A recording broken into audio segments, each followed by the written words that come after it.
And it looks like we're live. Hey. Hey. This would be season 7, episode 6 or 7. It says 6 above, so I'm assuming. Okay, That's 6. right. Assuming that's right. Assuming. We're assuming it means a lot. Little under the halfway point in the season, I would say. Yeah.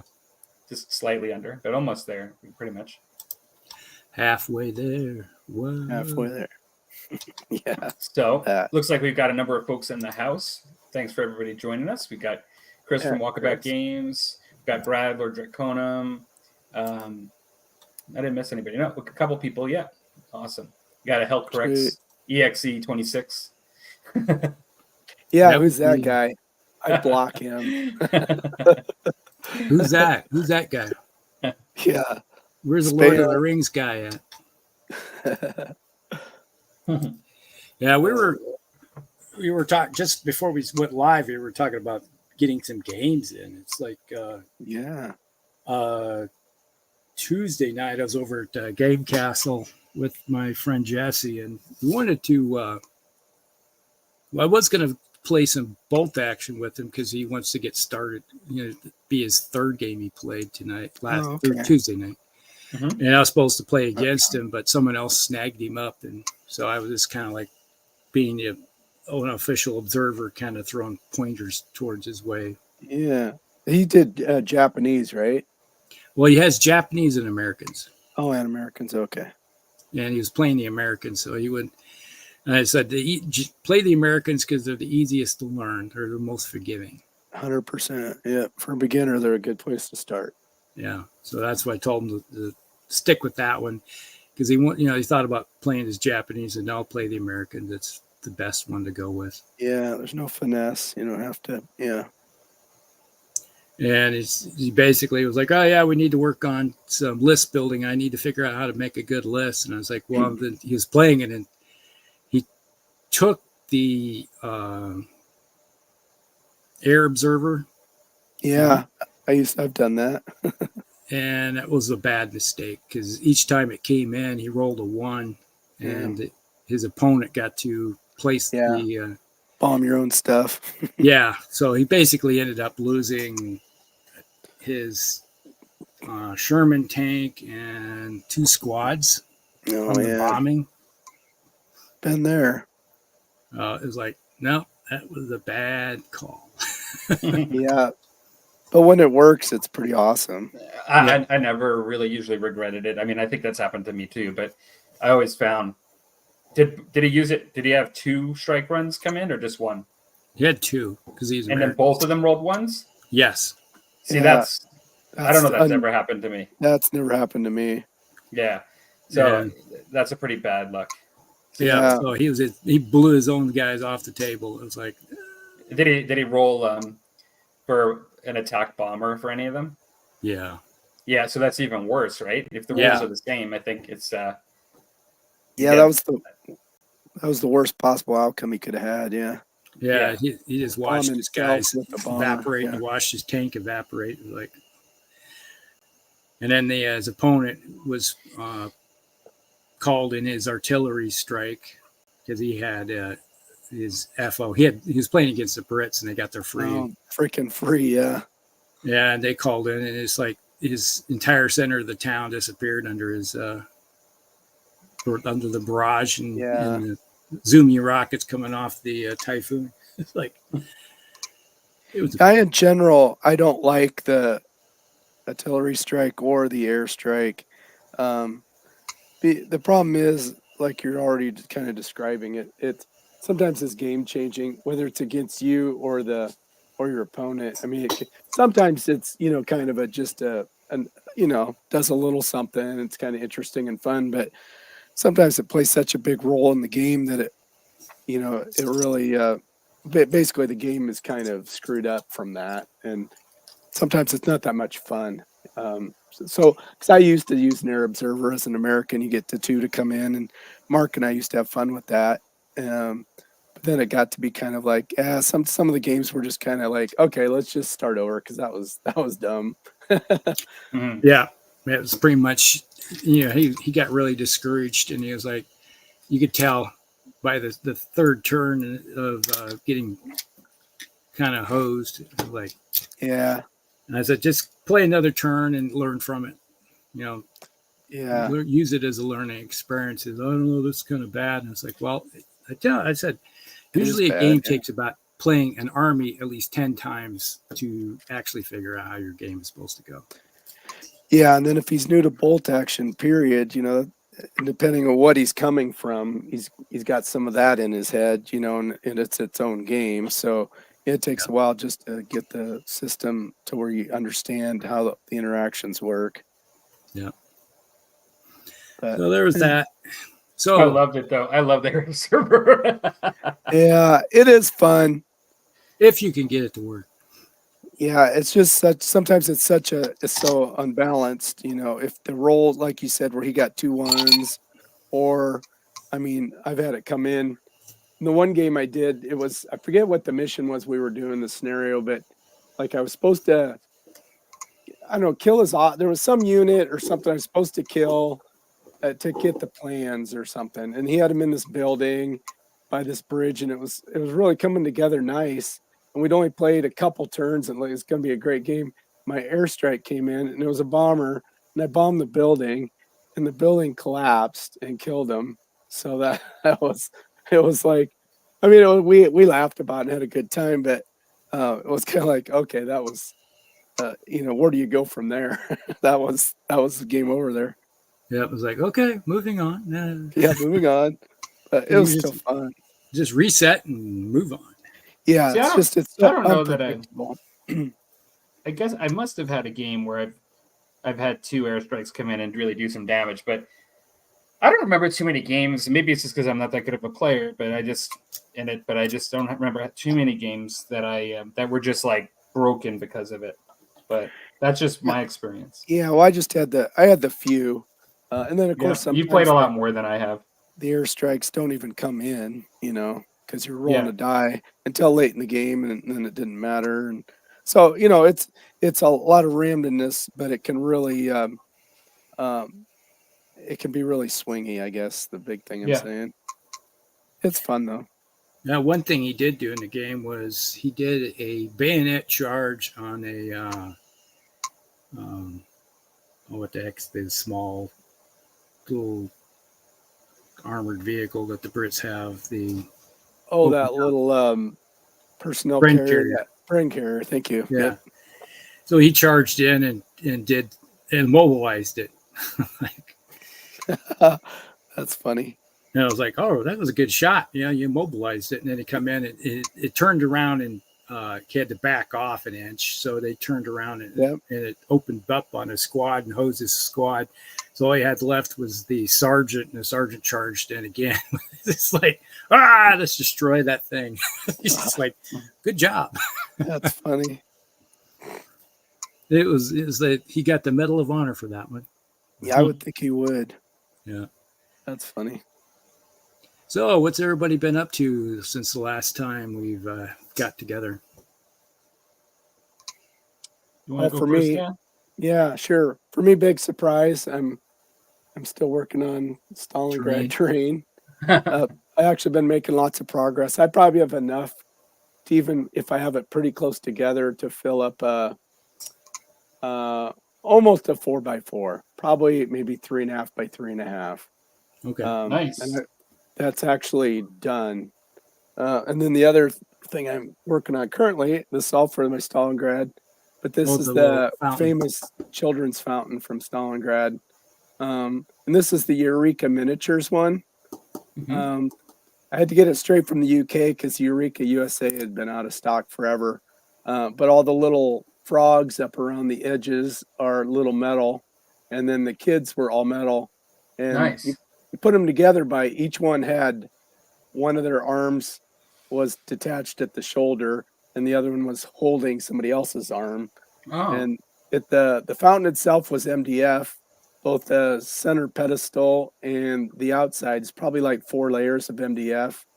And this was like 5 for the center here, and glued it together. The holes were pre-drilled in the pedestal, and they had pegs in their feet.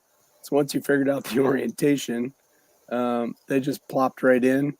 And then I just glued some gravel, just some mixed sand. We kept it pretty fine. So then it's just primed right now. I should thought about priming black, but I didn't know if that'd be too dark, but I'll base coat it all a dark gray and then just do a bunch of dry brushing. But it's a really good representation. It's the best one I've seen of Are that fountain. the figure's supposed to be bronze, or are they? Well, in the it's hard to tell. Excuse me. In the black and white pictures that I've seen of the actual fountain from then, it looks like there's. I can't tell if they're stone of some sort. And that's the other reason. Once I've just got it primed, so I was going to try to do a little more research and see if the miniatures were bronzed. But the other part was basically rendered stone, the fountain part. So I know that. That's the children's fountain in Stalingrad. Yeah, the I can't think. It starts with a K. Kamali fountain, something like that. But yeah, children's fountain. And then there's the original one after the war, they tore it all down, even though it was iconic. It's amazing. The But anyway, Barmally fountain. yeah. And there's several other replicas that have been built, but they're actually not identical replicas. So I'm not sure if I can get any realistic information from that. Here I got a picture of one. So all the pictures I could find were black and white. I almost thought at one time I'd seen one that had been colorized, but it was, it was all darkened anyway, so it was kind of hard to tell. But I'm really happy with that kit. That was like, I don't know, around $50, I think, with shipping. And so it wasn't cheap. It looks like it's marble. See, that's what I thought. It looked like it was a stone of some I don't know sort. if you can see that. That's probably too. Yeah, it's just glary. I can't. Glary, yeah. Yeah, because it's got the frogs around the outside, and those look like marble too. Yeah, that's what I thought too. So I'm just going to make it kind of a dark, because it's all, between the fires and the ash and the explosions, it'd be pretty, just grays and blacks. And so anyway, and then last night I actually played not a miniatures game, sort of did, but I don't know if you guys are familiar with Heroes of Normandy by Devil Pig Games. It's No. They did a Kickstarter. It's a French company. It's a long story, but anyway, the game's been out for about 13 years, and like 8 million expansions they've added. But it's basically a top-down miniatures game. So all their artwork looks like looking down at miniatures and terrain from the top down, and it's a squad level World War II game. Oh. But anyway, my brother, we finally now, after the holidays are over, we get together once a week, either my house or his house, and do a board game. And he came over last night and we played that Heroes of Normandy.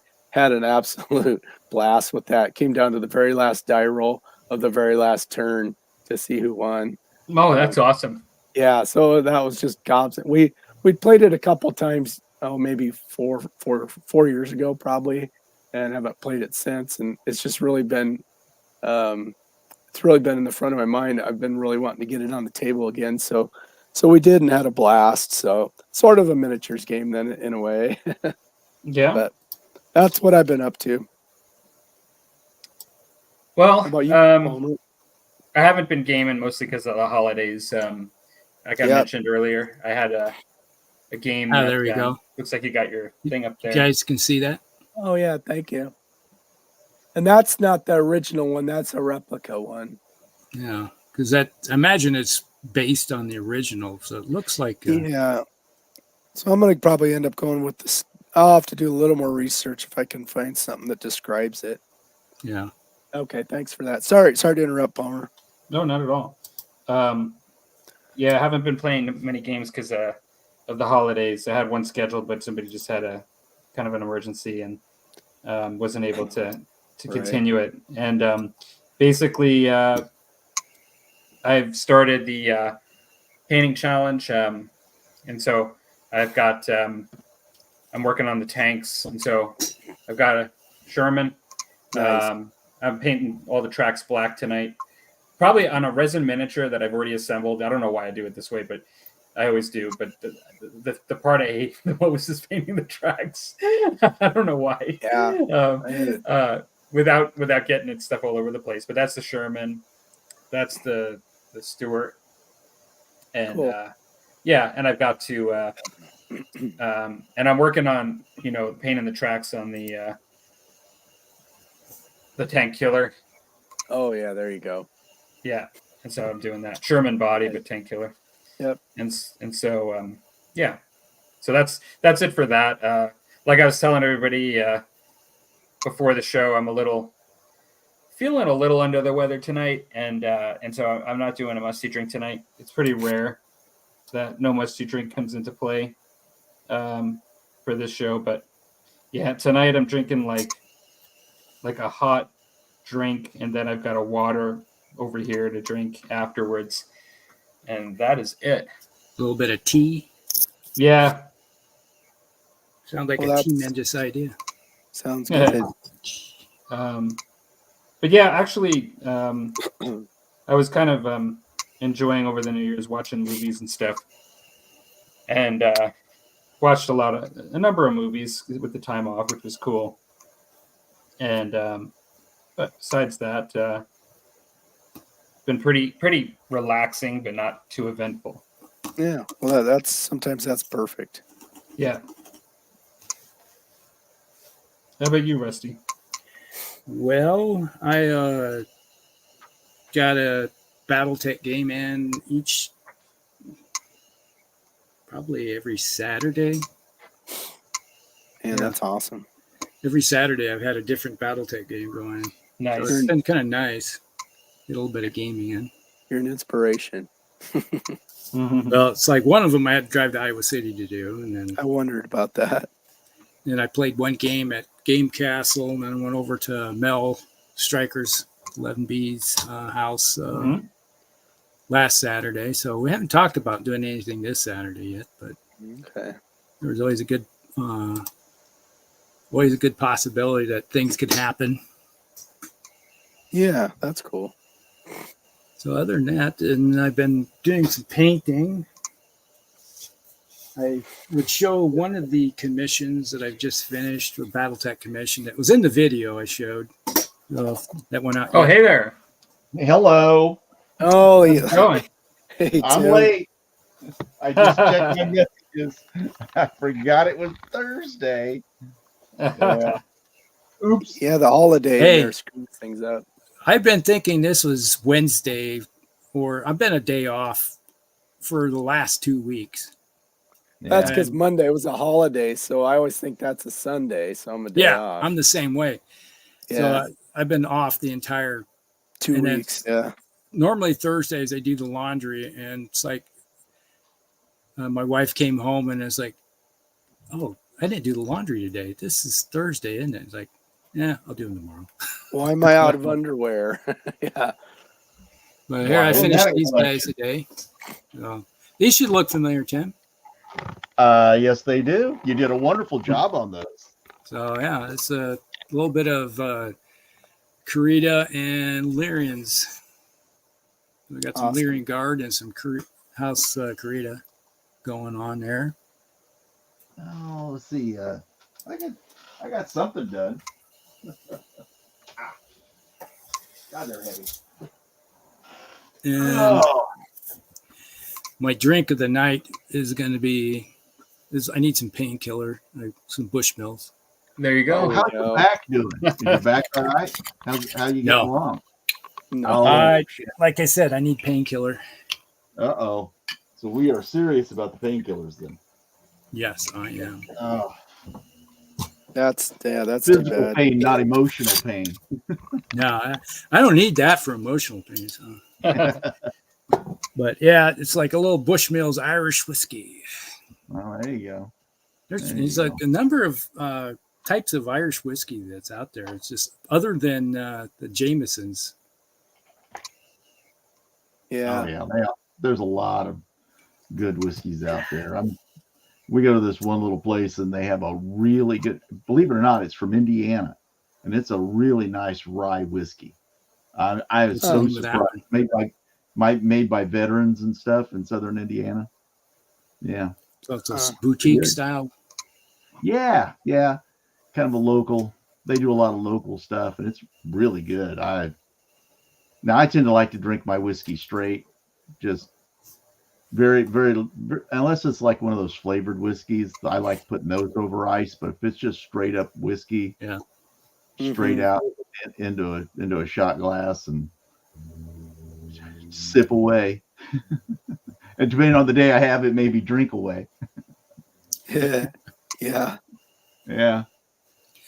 So what's everybody been up to Tim, since I got on here late? well, we've just been talking about what we've been up to, gaming. We were talking about some bolt action, Cool. what we've been working on for projects and stuff. Yeah, I've got several things I've been working on, and I got I don't know how I keep collecting these guys here. These are the metal Oh, yeah. Games Sarmatian cataphracts. Okay. Mhm. So That's an awful big banner pole they got there.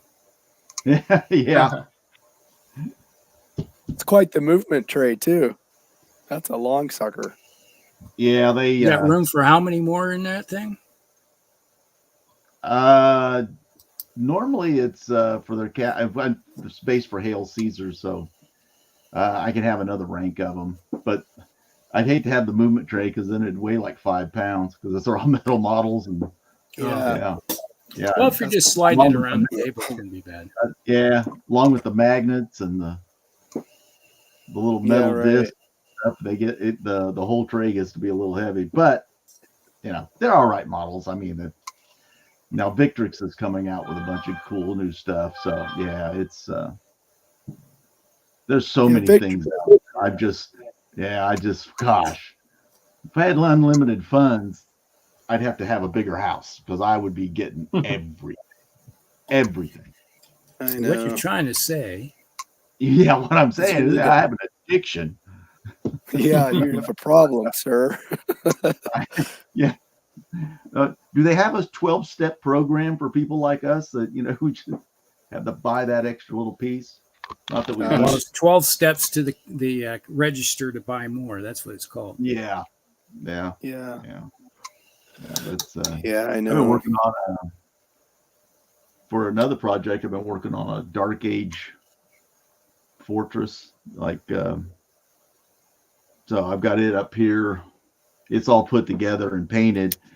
And what's funny is I trying to think because it didn't come with like ramparts, because the Dark Age normally they had like an earthen rampart that went around the entire circle. And I was racking my brain. I was trying to think. I don't want to put that in there because it's going to take up a lot of space. So I wouldn't be able to put buildings and stuff in there for a different scenario. I wanted to have that variety. Right. But as I got done with a workout, and a lot of times I'll take my inserts out of my workout shoes, and because I was thinking, and I pulled that insert out, and I went, make an insert. So I've made out of foam board. I've made an insert that just slides right down inside the fortress, and then that way I can use it that way, or take it out and put buildings in it. Because I got a bunch of Dark Age buildings to go with it. Brilliant. Be a lot of my project this year, Dark Age. Once I get more of this Successor Kingdom stuff done, I got another whole box full of that stuff to do yet. So What's nice the when ending story? Inspires Yes. your life. Looks like Joshua is in the room from Crown of Command. Oh, there he is. Hey He's there. drinking a cheap Japanese whiskey. That works. That works. Welcome aboard. I'm drinking a cheap Japanese whiskey, Nikka Black Clear. Well, that's like a lot of Japanese whiskeys are very light. Never had one myself. I can't say. I like them. Yeah, they're very good. They're sometimes you can get kind of well, you like your Irish whiskey. Just imagine just a little bit more lighter. Okay, because Jameson to me hits the spot, so I just quit shopping around.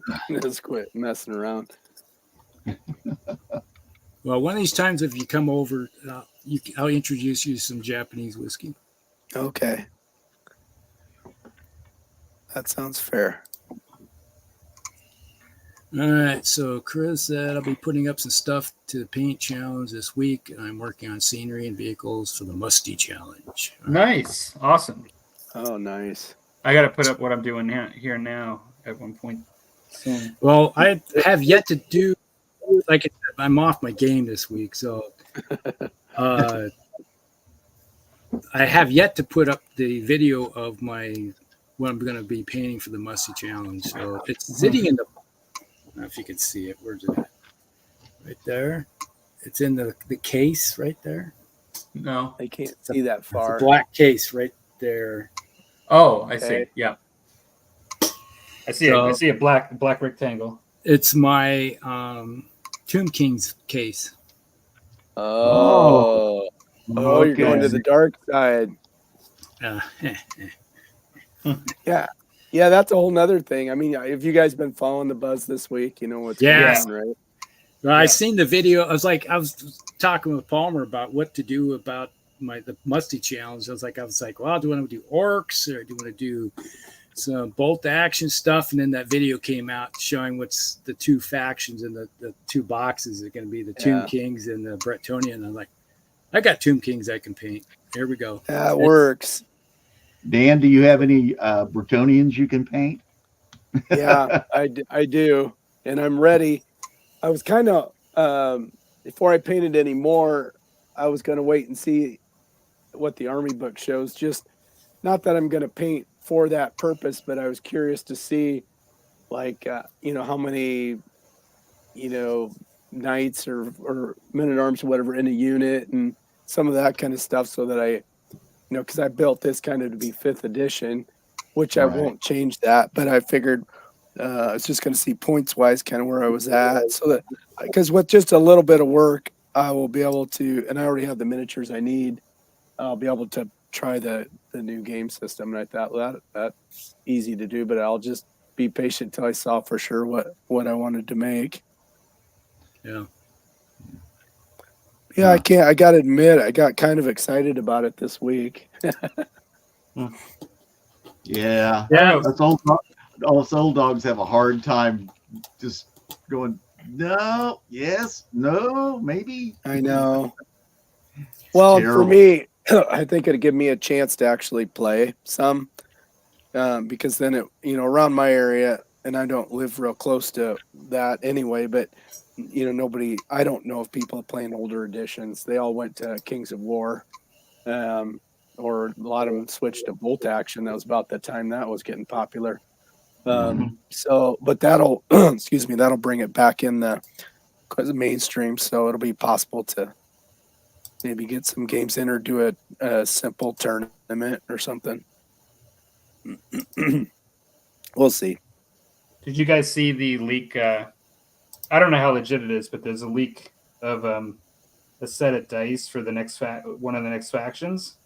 Yeah, $42 or something. No, but did you see the leak of the new faction that's coming out after Tomb Kings in Bretonnia? Oh, I did not see that yet.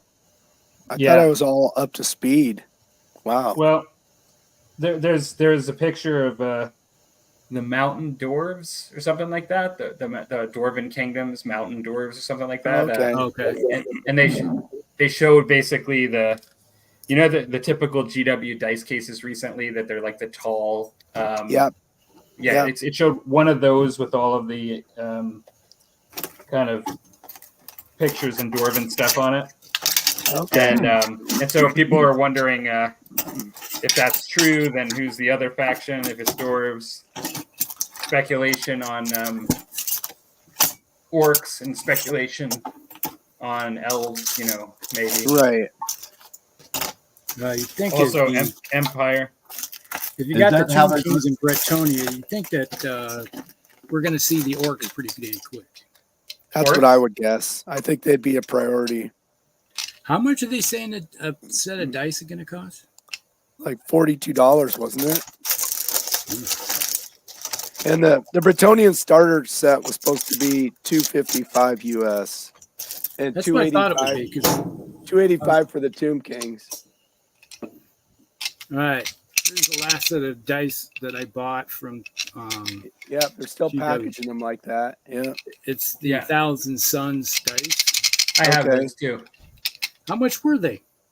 I got them secondhand from somebody, so I got them for $20 Canadian. So I got them for like $16. Yeah, right. Yep. Canadian. Well, when I bought these when they first came out, they were $20. yeah. Okay, that's good. So they're nice dice. They are. I figured I'll try to pick up the rule book and then the Forces of Fantasy, which will have the Bretonians, excuse me, Bretonian lists in it, and just kind of see what I think. Yeah. I got those Thousand Sun dice for my Rogue Trader 2nd edition Thousand Sun army to just use thematically. Okay, got them Just cheap, for so fun. yeah, for fun. Yeah, it was fun. It's just fun. I always have thematic dice for my bolt action. I get Dice of War. I always order a set of dice from him. He's in Australia. Mm-hmm.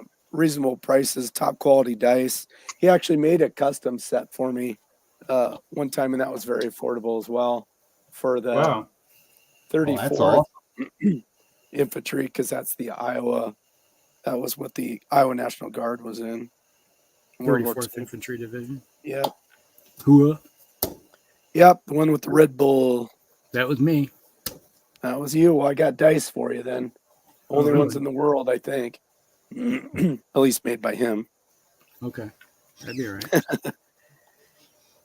Yeah, I still got my uniform upstairs with the Red Bull patch on it. Awesome. That's cool. I didn't actually know. I guess I should, if I thought about it, I would have known that Yeah. and think about it and put it together. They were the longest serving unit in combat with the U.S. military. Yep. A lot of people from my area were, have relatives that were, served in World War II in it or something. So had kind of a, and then of course, North Africa was what I was going to, if I did a American force for North Africa, that's what my plan was. Use them. Yeah. They had the 133rd Infantry. Yeah. They got themselves a bad day at Kasserine. Yep. Kasserine Pass. Yep. They A lot of people had. not a good day for them. Yeah. Well, that's war. A good day is still a bad day. Yeah. So what you guys work? I know, Palmer, you're working on your tanks. Yep. Dan's terrain. Tim, Yeah. you're working on. I'm working on a movement base right now. Putting on my little. Do you build them from scratch, Tim? Huh? Do you build them Do from I? scratch? Yeah, You I build have those- been lately. I got Okay. a bunch of these little wooden square pieces off online that are real thin, and I put a couple Okay. of them together, and then I see. put my little metal pieces on there to magnetize the guys on there, and Okay. overall it comes out a little bit cheaper than plastic, and then some of the the wooden sets you can get. There's a guy in southern Indiana that has Litco Graphics is what it's called. I get a bunch Yeah, of I've ordered stuff from from. Litco.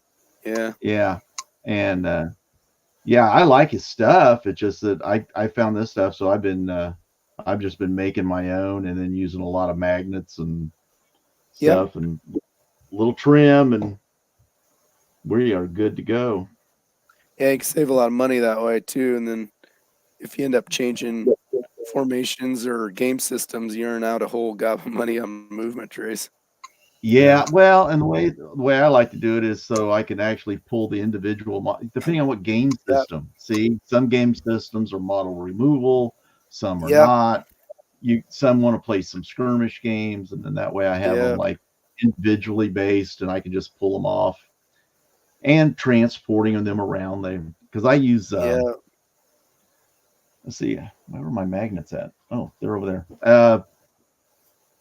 I moved all my camera and everything into the actual work room for my hobby instead of out in the game room. Oh, I see. Yeah, I changed everything. I'm back in the little hovel here in the back of Okay. the house. Little peasant's quarters or something. Yeah, pretty much. Yeah, I Good individually evening. based my AWI for the same reason, so I could use them with different, skirmish games or different game rule systems. You just plunk them out of the homemade movement trays. Yeah, because I've Um, I've done a few units where I put the whole unit on a base. Like Yeah, the it kind of looks like what cool. you do for Kings of War and stuff. It's very Yeah, handy for moving around and stuff. But if you and it looks cool as again, heck. yeah, if you want to play a different game system though, then you can There run you into that are. problem. I Yeah. know. Same. Dan, did you ever play? Speaking of models removable, you reminded me of something I wanted to ask.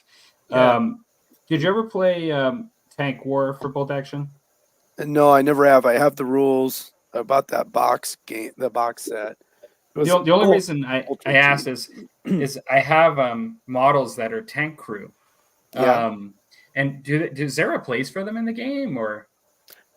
I don't remember that there is. Yeah, Because like in Tank Wars, I think like one of your tanks is your command tank. That's really the yeah, only. yeah. But as far as the crew, it'd just be for, if you want them to represent something or an objective marker or just There isn't rules for evacuating a tank.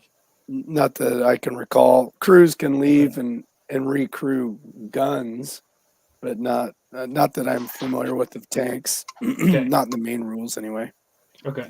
Well, you could always use them in scenarios. It's one of the things that tankers would do, which is pretty dang common, is that you would take your loader, or in their case, they would take the loader or the radio guy, both Yeah. of them, and they would send them out as OPs out on the perimeter, which is something we still do to this day.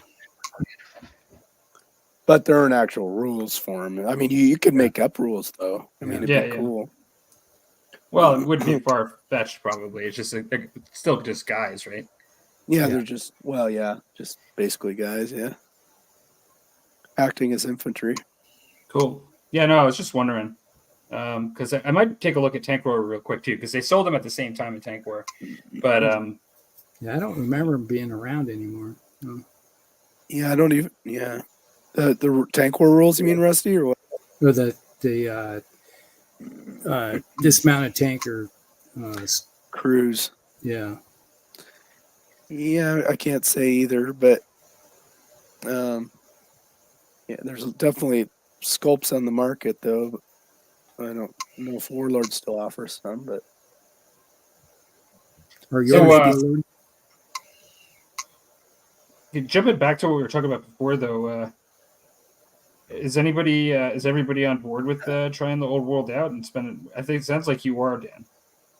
Well, excuse me. I just figured I'll try to get the rules in the army book, which I know is still, it's not free. I get that. But I guess I'm intrigued with it.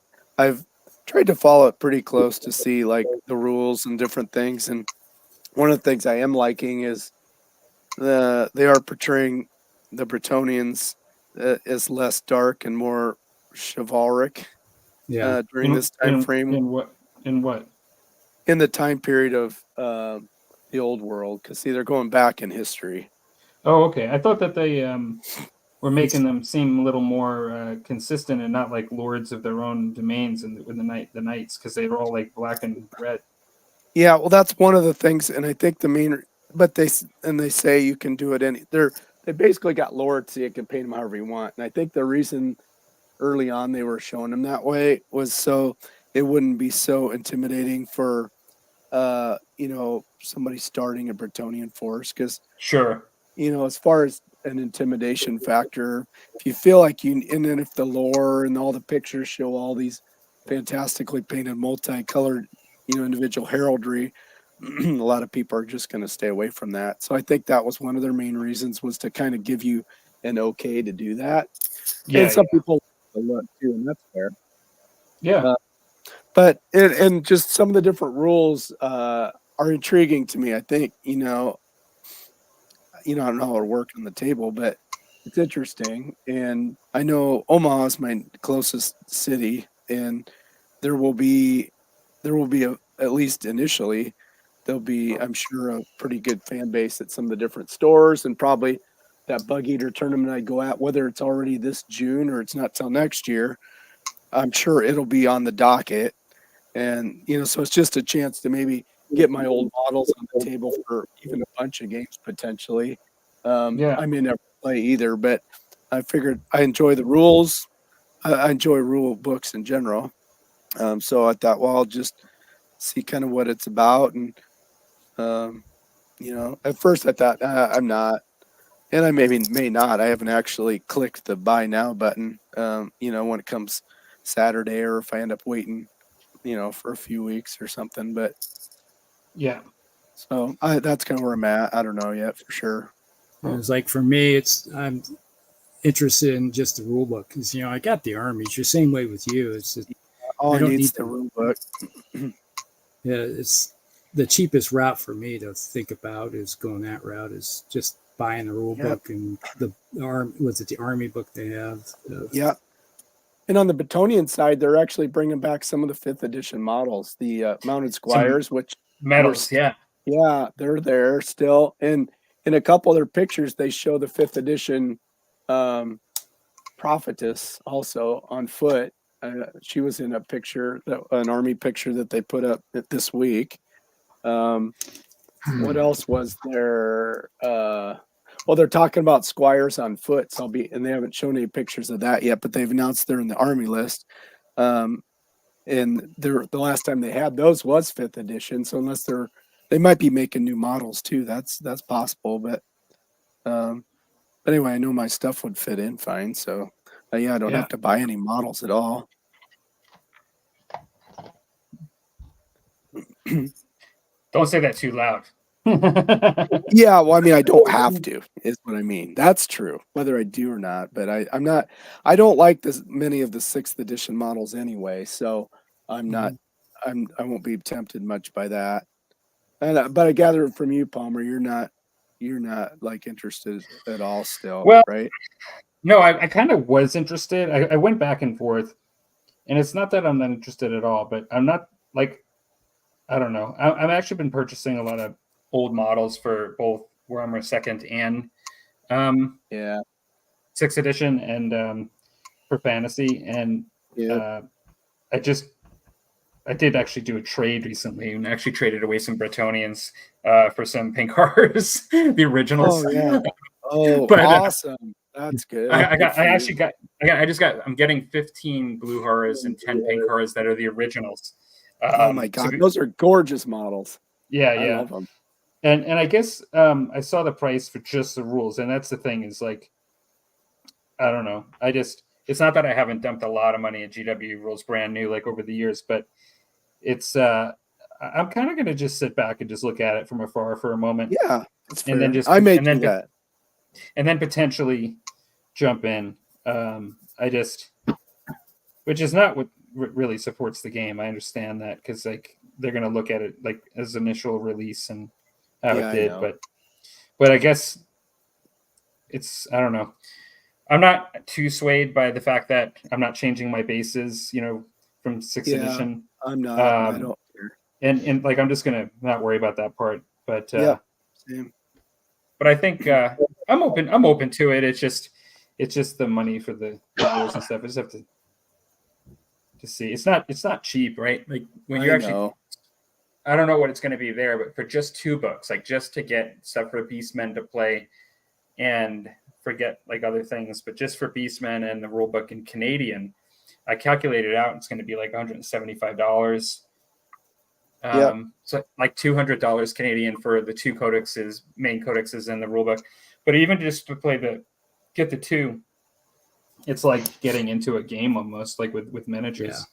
Yeah. I know. I was thinking the same thing because in the US dollars, they're showing 70 for the rule book and 50 for the two each of the army books. And then if I wanted to also for another 27, I could get the Bretonian, what are they calling it?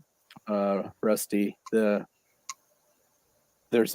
Each army's going to also have a small book that gives you some more alternate army lists, some extra characters. And so, yeah, I'd be spending, what, 120 minimum just to get what I need to use the figures I have. So I'm not sure. I mean, when it comes Saturday gets here or next Monday or whenever, I don't know what I'll do. I think you're close. Well, getting the rules is not much of a commitment. It's just whether I want to spend 120 or whatever dollars on that or on. Cause I'm perfectly happy with what I have, and I still have not played a 5th edition game, which was my goal. I have an army that would play it, and I have everything I need. I just haven't done it.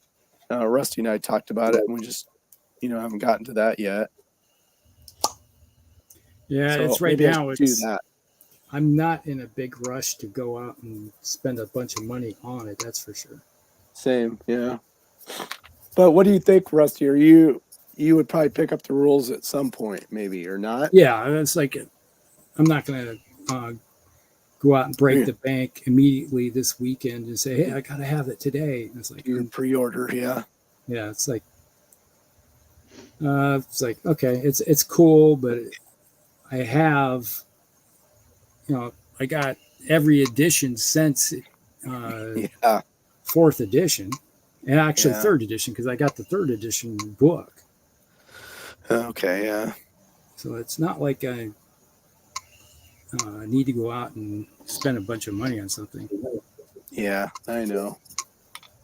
It probably might come my after it because I like to dwell on stuff, and after I'm sure I think about it, if Saturday comes, I'll be like, nah, it's fine. Well, let's just wait and see what everybody thinks of it. The game is going to make it or not, whether I buy the book or not. So yeah. I think in a lot of ways, like I was for the same reason why I was happy that they were bringing it back at certain points. I think it's really good for Warhammer Fantasy. Don't get me wrong. Like from that perspective, I think it's great. And I don't want to be a naysayer just to be a naysayer or anything.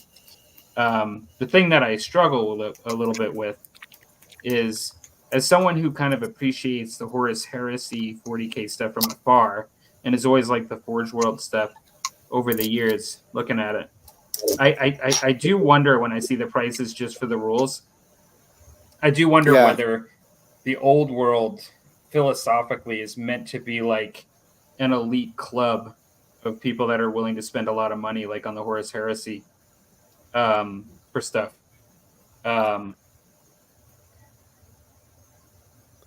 Well, they do have stratospheres within even GW of payment. Like they have niches that are at different price points. Yeah. Within GW. Yeah.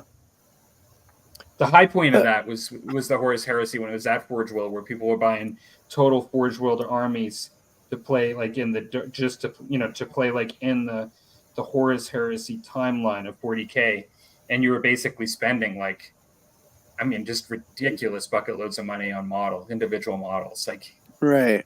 $200 just to have a Cerastus Knight, which I have 3. And I've always admired the models, and I love that setting. So I'm not down in that. It's just I don't care what other people do with their money, and I also like that stuff, and I've looked into it myself, and I've bought stuff from Forge World myself. I used to, not a lot, but I did buy it occasionally because I liked it.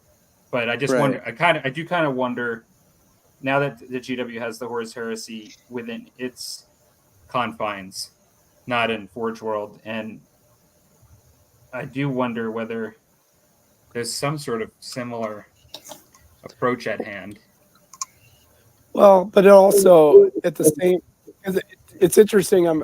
That's what everybody's been debating too. Is what is their target audience? Are they going for, is it an adult game? That we're, everybody's in a different boat, but $200 to $300 to, you know, an adult with a job is a lot different than for somebody that's in college or younger.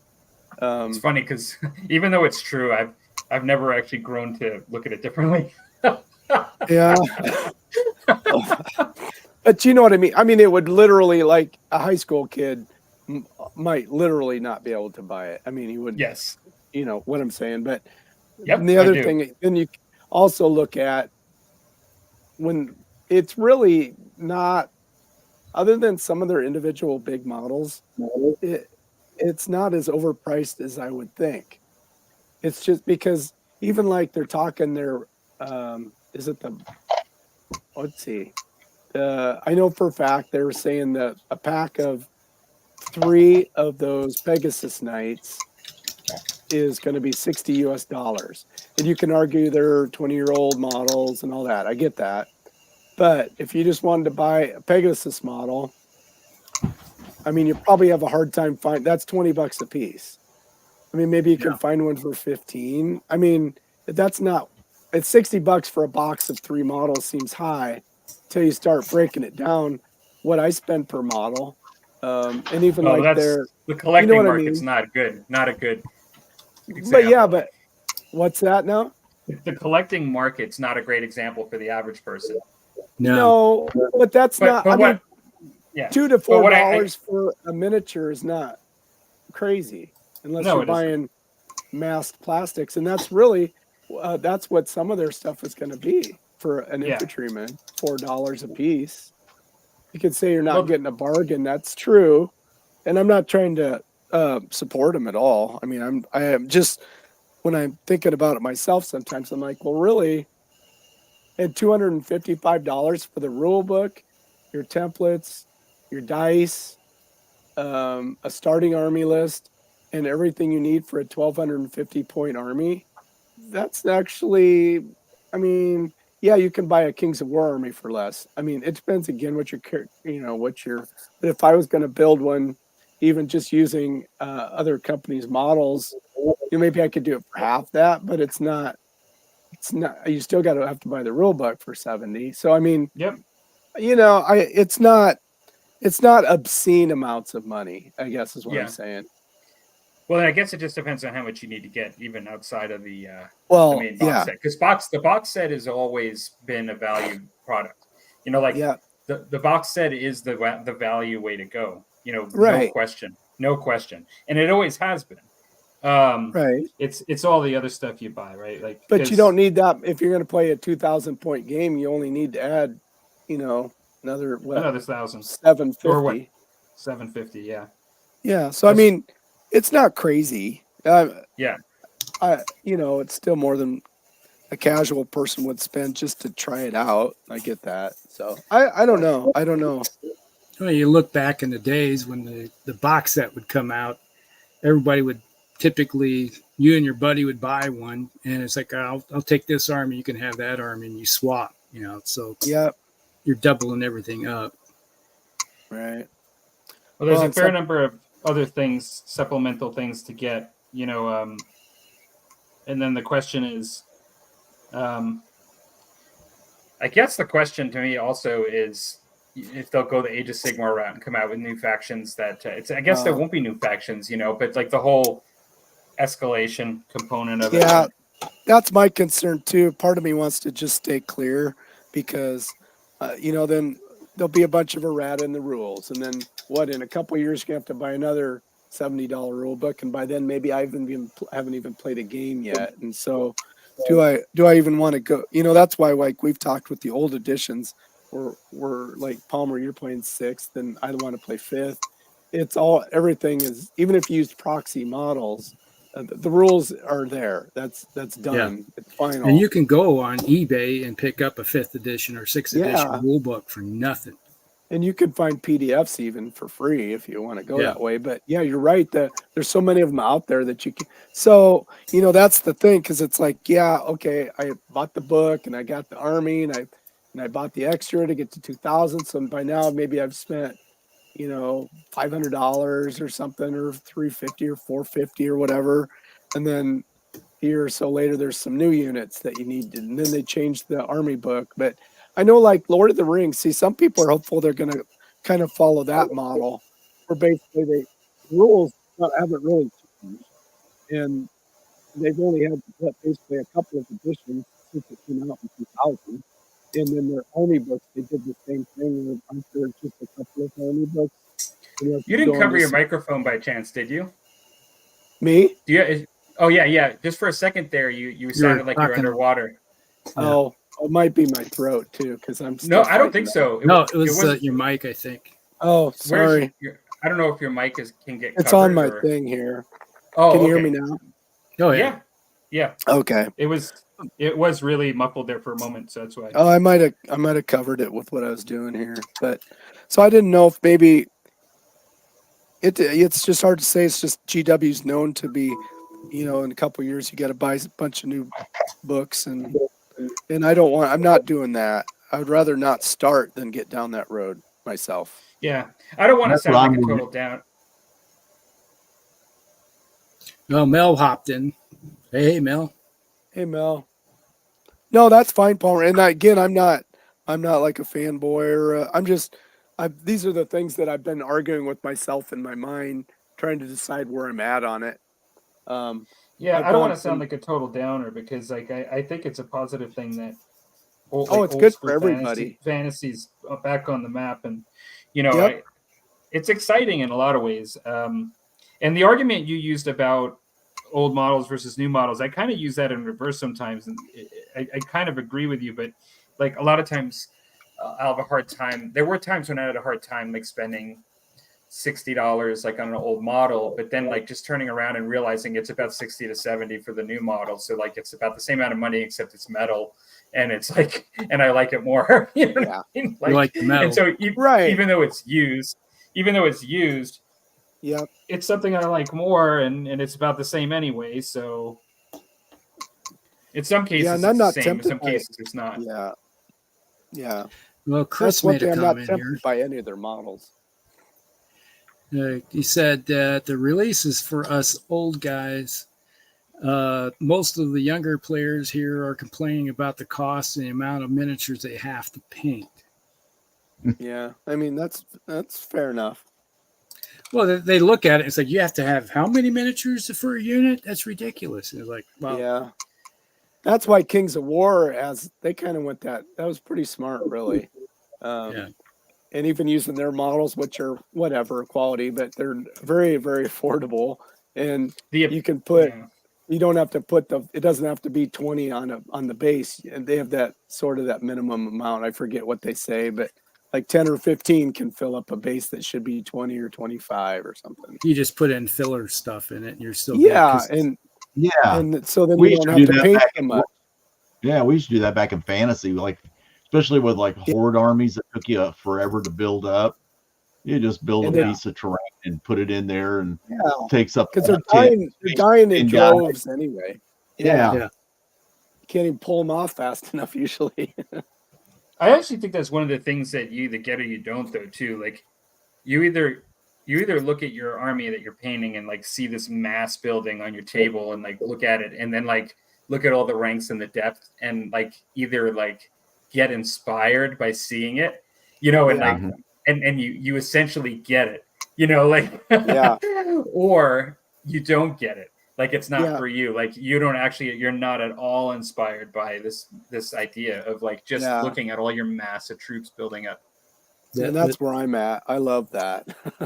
The majestic look of seeing 100 miniatures all ranked up, just ready to slaughter, I don't know if you guys ever saw. I want to throw a meme up on the screen, but like, I don't know if you guys ever saw Dinner for Schmucks, the movie, the comedy. No. Well, there's that point, like, and I'm sorry if it's wasting time here, but you've never seen it. But it's just there's this point where the main character is like in an art studio, and then the boss, his girlfriend's boss, he's kind of has this whole jealousy thing or whatever with, it's like has all these paintings on the wall, and he basically like says, do you get it? And then the guy says like something, and then he's like, you get it.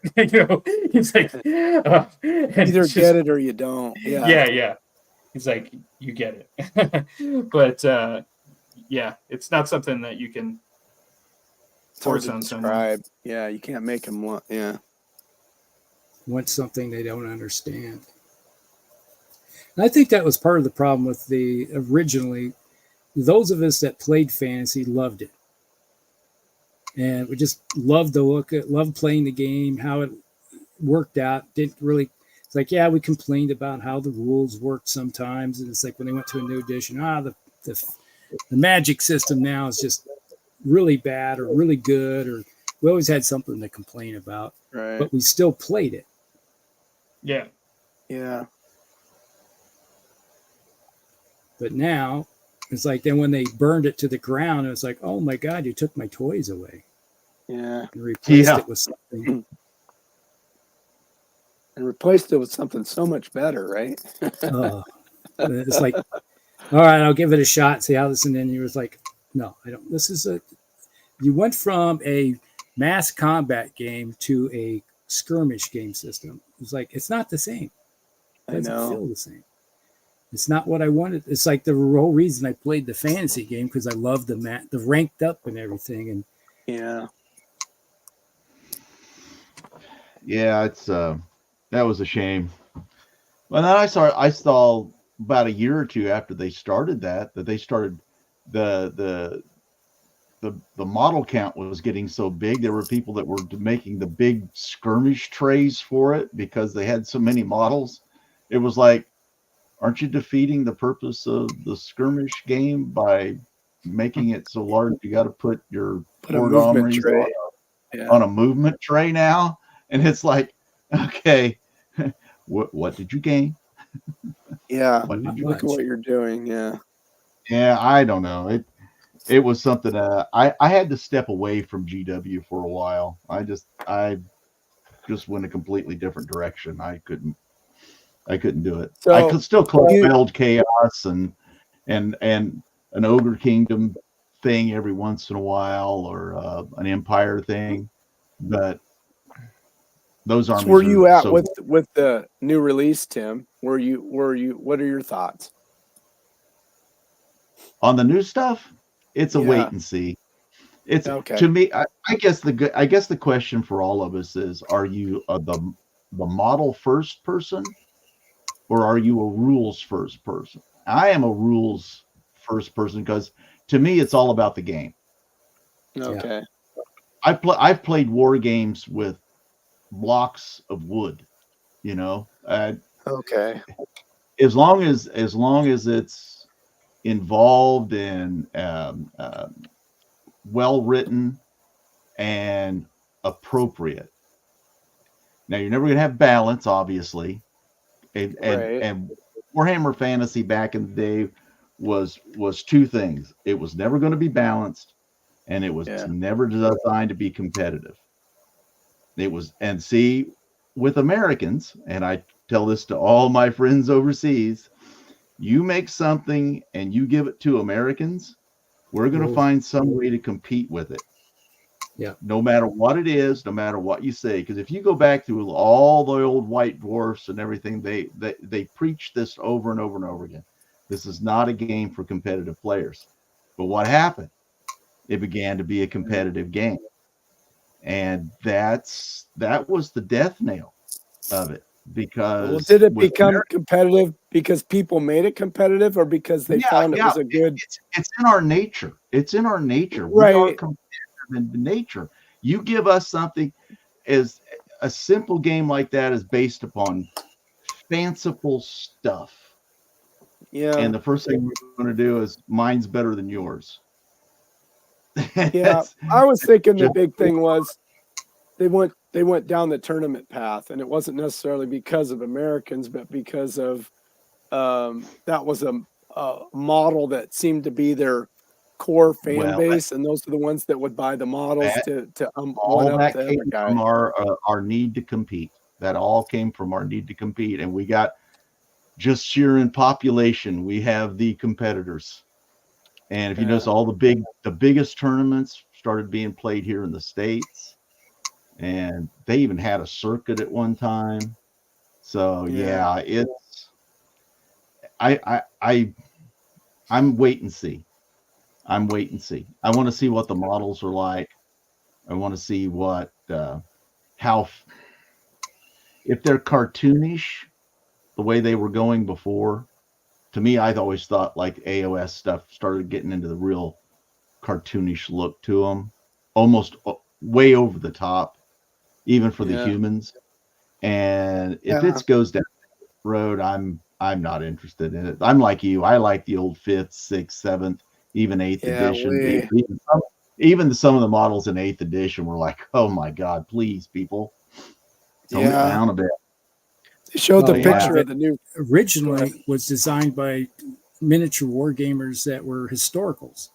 Yes. So Right. you could see that flavor and everything. Yeah. Yeah. I think it's funny. Before I think Tim just you kind of took it to a different turn, the discussion. You made some good points, but I think with the stuff I was saying and like Dan's in my conversation, I feel like if anybody tuned in, they're like, "What's this Musty Wargamers?" And I'm like, "Oh my God, the Grognards!" Right, yeah, right. them old guys. It's like I don't want any new stuff, This is Yeah. it's funny. Yeah. It's not Yeah. true though. I mean, like we all play new stuff too.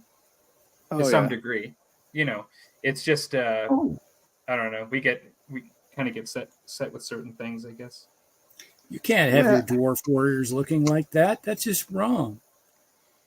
You didn't take Yeah. the Right. metallics the correct way. and why are dwarves flying?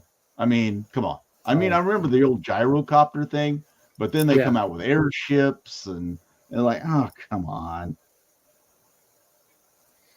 Yeah, it To just me, kept that going really weird in the yes. Age of Sigmar. It's like you look at some of the stuff they have, it doesn't appeal to me at all. Yeah, it's Me the neither. aesthetic really ruined it for me. I mean, I look at and that was so funny. It's like for me, it was the model first, and then I looked at the rules. Where normally I look at the rules and then I could care less what the model looks like. But when they started, it just went past a point for me. Now I know there's a lot of people that said, nah, the weirder the better. Well, Yeah. if that's what you want, go for it. I'm not saying that it's wrong or right or whatever. It's like For you were talking you. about Yeah. art. You were talking about art. You know, a piece of art that you like when you look at it, you say, yep, I understand that. I like it. I like what it It seems to me speaks to somehow. me. Yes, it is. It speaks to you. And that stuff, I could never figure out what it was saying. Yeah. So yeah, I think we're all saying the same thing, is that we want it to be successful, but we're not going to break the bank by jumping No. on it. Oh yeah, I'm not going down that addiction road for that company again. Well, and I and like find you guys. Oh, go ahead. no, you finish there. Sorry. Go ahead, Tim. Oh, I'm sorry. I made a mess of a model. I gotta clean this guy up a little bit. I just blobbed. Oh, All I gosh, was I've going to made a say is, I probably still can spend a lot of money. I haven't been spending as much this last year, but I can still spend a lot of money on old stuff and like other things in the hobby. It's not as if by not doing that thing in particular, I'm avoiding spending money like altogether. But it's gosh, just no. it's just sort of like money that you want to spend because like you're collecting something or whatever, versus that you feel like really good about the purchase, or I know. is it like this big chance that I'm taking and the actual cost of entry is the same as the collecting model I really want. I know. Well, that was my thought too, because I'm like, there's a bunch of old 4th, 5th, and a few 6th edition models that I'm still would like to add to my collection, and I probably even be just smarter if I spent the money on that instead. because do I want to go down that whole other path? And I don't need to decide today if I do it. I mean, Right. I don't need to. I mean, the hype on the internet is just insane. I mean, like these people, I don't know if they're going to sleep the 2 days, but like starting tonight will be their last night of sleep, Yeah. Oh yeah. Well, which is fine. But I'm not. I mean, I'll wait and see that if it's a good game, the book will still be available, and I could probably get it cheaper from You Right. know, eBay there'll or be somebody be disaffected with it and put it well, on. I'm you know, going to. there'll be people buying 2 army boxes or 3 army boxes, and they all come with the rule book in it, and they'll need to unload some army books. Yeah. And you keep your eye on eBay. You're going to be finding stuff 50% off or more Yes, on eBay and within this month. that's what I would guess too. They'll want to unload it for less than GW because they still got a good deal, and they just need to be rid of them. So Yeah, because if you buy 2 boxes because you want the miniatures, you're going to Yeah. come with 2 rule books. You don't need Yes. 2 rule books. well, there's people claiming online they're going to buy for sure one of each box. Yeah. And some of them are like, well, I'm going to buy 2 Bretonian boxes so I have more units. And whether they do it or not, but there'll be people doubling up. Yeah. Yeah.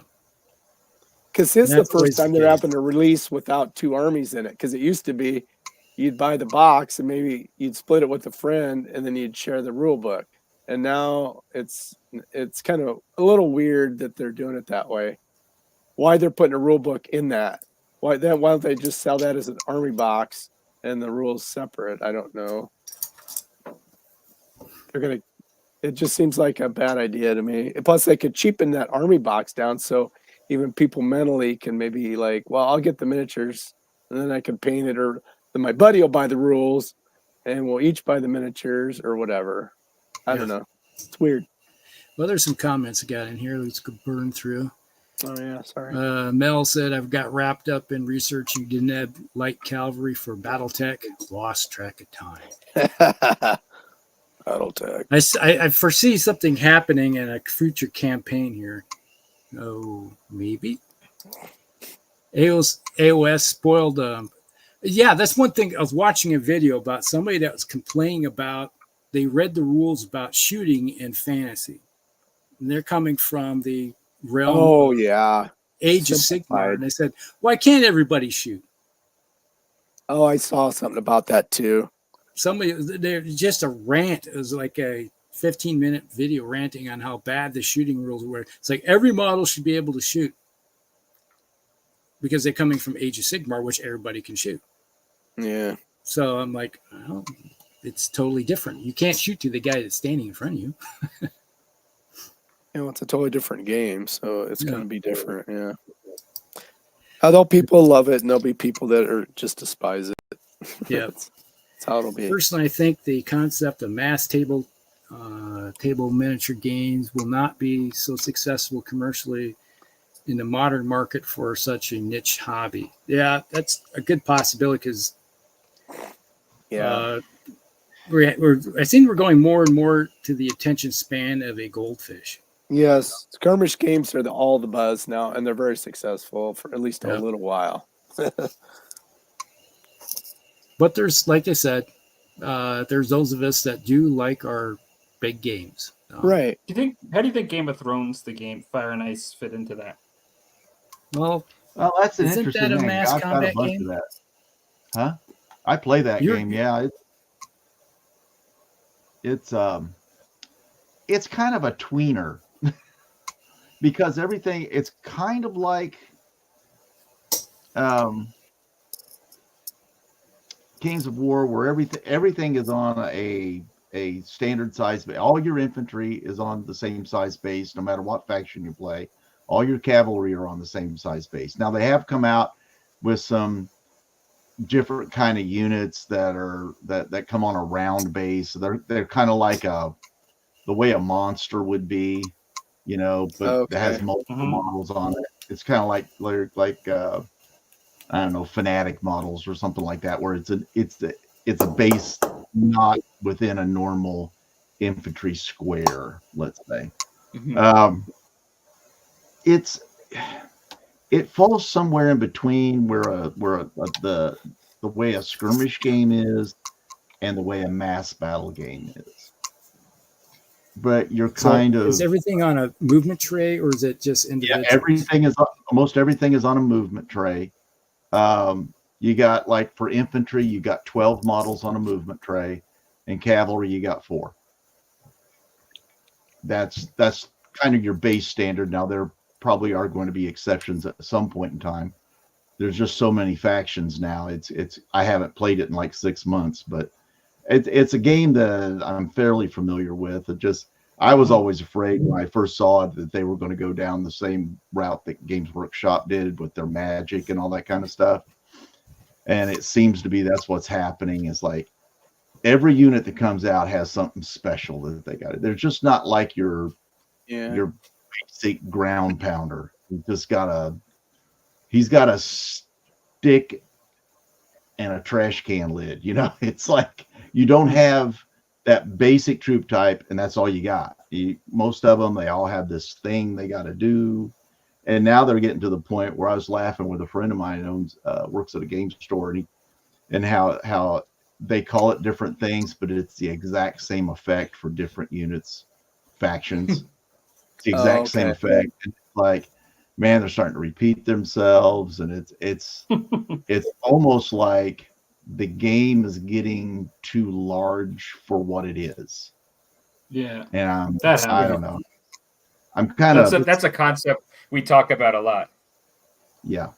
It's outgrown. When it first came out, it just had like the factions in Westeros, and I think there were what are there 7 factions there, and Major houses and some minors, or the major houses and the neutrals is what you had, and you had like the Starks, Lannisters. Say those were the 2 first main houses, and then you had the Boltons, which were a neutral that could fight for either one, stuff like that. And the neutral faction is growing by leaps and bounds, and in this new age that we're in with it, because they're starting to go to the other continent where Daenerys was with her dragons at first, and the Dothraki and all that. It's really growing. I mean, it's got a great community in Dayton when it's close to me. I mean, but it's just one of those games. It's just, man, it's got to the point where there's so many factions now with so many special things that each faction has, that it's like, I'm sorry, we're stepping over ourselves again. So yeah, I'm kind of out with it right now. I'm not happy, with it. But the base rules, when they first, it was great. I kind of enjoyed that. Everything so you had to, and then you had the tactics board, which was off the side, which is basically kind of like, like a magic phase. You get that extra stuff that your unit can do, or you do something to somebody else's unit, that sort of thing. It takes that place. I don't know. I enjoyed it for a long time. It's just got to the point where it's like there's so much stuff, and I've just lost that thing that requires me to be able to do that. I like a simple game, big mass battle games, slugging it out across the table, and without all the, I don't mind a little extra tactical challenges and that kind of stuff. But when you got 6 units on the table and each one of them has a special thing, not including the unit attachment that you can put in it that can add something to the unit as well and its abilities. Yeah. So then you start layering all that stuff. And there's some guys, kudos to them. There's some players that they are so good. There's a couple of guys over there at Dayton that are just so good. And they're able to layer that stuff together, and just it's like, it's very difficult when you play a really good player at that who obviously puts the army together in a particular way. His NCUs, which are the ones on the tactics board, are in unison with what the units on the table do. And there's some guys that can really, they can layer that stuff together, and And sometimes I play one guy, and I'm just sitting there going, "Well, this isn't going to take very long." Because after the first turn, it was like, "Wow." He came up with stuff I never even thought of. And Harken back to your previous comment about competitive Americans breaking things. oh yeah, we'll break anything to compete with it. We will. We're just I don't know. We're just so wired that way. It's like we can't have something and say that we're doing this for the joy of doing it. We can't do that. I mean, and I'm bad at it too. I was highly competitive back in my fantasy days, especially when I first started off, because everybody I played was like cutthroat. You better come with your A game today, because we'll table you and we won't say sorry. We'll run over you and back up and do it again. Yeah. yeah, we're gonna run over you and then we'll do it again. When I learned, it was like you learn by getting your ass beat. You know? That sounds fun. Yeah. Yeah. Jeez. I was in several martial arts clubs that were like that. You learn by getting thumped. It's like, well, you better have some thick skin. What'd you learn today? Well, I learned that how it feels to be on a backside way too many times, but yes, I know that I don't like landing on my head. That's valuable to know. Yeah, that's good information to have on hand. You betcha. Yeah. Let me catch up and see if we got any more comments here. Did I do this one person? I think the concept. Yeah, okay, I did that one. People are more willing to buy into a game system that has a handful of miniatures with a low learning curve. Age of Sigmar, pretty much. Well, in the beginning it was. I like their large ranks of figures. That's why 15 mil is great. That's the one thing about 15 mil that does that. Yeah, I agree with that. You don't break the bank by buying a bunch of miniatures. Yeah, you're not wrong. I could see where that could be with the new epic stuff that's all come out, and the way like Flames of War is, and those smaller models.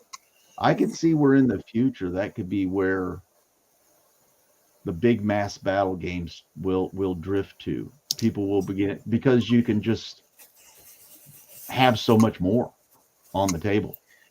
Oh, I'm still to this day. I do have my 15 mils sitting in the boxes over here. I took them off the front table here so I could box them up so they could collecting dust. I wouldn't have to wash them to repaint them. Oh God. Then it's like 15 mil is really nice, but I like all the 15 mil Napoleonics I used to have. I just can't imagine trying to play Napoleonics in 28. It's just, I've done it where I played with people that had painted all those armies and on the table, and they did all the work. I'm just thinking of the thousands of hours they spent painting everything. Yeah. And I was at Origins and Gen Con. I played mostly Origins. You see more of the historicals at Origins than you ever do at Gen Con, because Gen Con seems to be more sci-fi. But playing a Napoleonic battle that was probably, they had two 4x5 tables stuck together. So I guess it would have been a 4x10 table is how big the table was we played on. And it was the French in this doing the Peninsular War. And it was pretty fantastic looking table too, with everything in 28 mil. And Mel here, he can testify to when we had the Battle of Austerlitz that was in 6 mil. That was a huge table. That was like a 20-foot table. It was a 5x20 foot, I think it was. In 6 mil? Oh my God. Yes. What were you doing? 1 foot scale? Yeah, the units sizes were pretty small, so they had a lot of units in there. It was big, but it was fun. Whenever somebody takes the time and money to do it, I like to throw my weight into it. But right now, it's like you look at the Warlord Games have those plastics that they're epic. Yes. Which are what, Yeah. 13 scale? Yeah. It's Yeah. I don't know. Some people call it like a big 13 or something like that. Yeah, but small 15. Yeah. Yeah, I think it's closer. It's supposed to be 15, but when you scale them up against 15s, I think they're 13 mil, so they're small. 13 and a half is what somebody actually, I've seen that's what the actual, if you do the 13 math. and a half. Yeah. Yeah. Yeah. It's not even a thing. Yeah, So I've got you I get got the Napoleonic stuff still in the boxes, and I haven't even. Why I bought Napoleonics at that scale, I do not know. I should have went with the ACW stuff. I would have been much happier, but it was an impulse buy, and now I've got. Or you got French inspired. and Yeah, British. there's a Yeah, lot I of got the online two- candy for And that. I'm like, oh no, what am I going to do? were they 15s that you bought, or were they large 28s? Oh, I got the You bought epic. the epic. You got the epic ones. I got Oh, the you got epic, the epic. epic Napoleonics. Yeah, So you bought the Warlord Game ones then? yeah, and they're still in the box. 'Cause Well, they won't get dusty that way. Napoleonics is, well, like a blind man with a sniper rifle. Even my French Indian War stuff, even though I can play Musket and Tomahawks with very few models, 40 models, I am playing the sharp practice and just building out my collection of French Indian War is kind of like a smaller mirror of like my version of a Napoleonics. Like it won't be anything like a Napoleonic army, even when I'm done. But I do both sides, and I probably will do like half a Napoleonic army for each side over my lifetime. Right. And but it's something that I only plan on doing. It's like a lifetime thing. Yeah. I don't know. I haven't painted it in years, and I was thinking after I do bolt action for a while and other things, that I'll come back to it.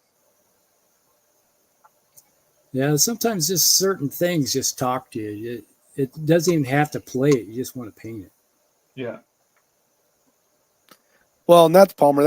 You've had a passion for that for years, so it's not like it won't. Yeah, I'm sure you'll return to it. That's not even a question.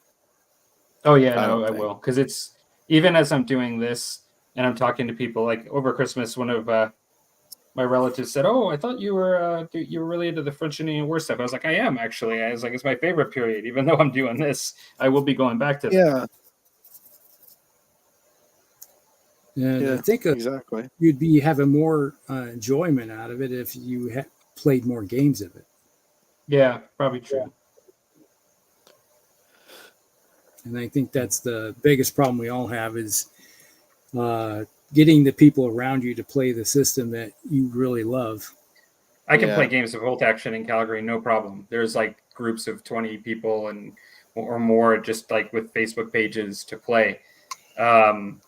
So that part is going to be easy for this to start playing it again. But like my local game, my small gaming group's not playing it. But so I'm going outside of it to do it.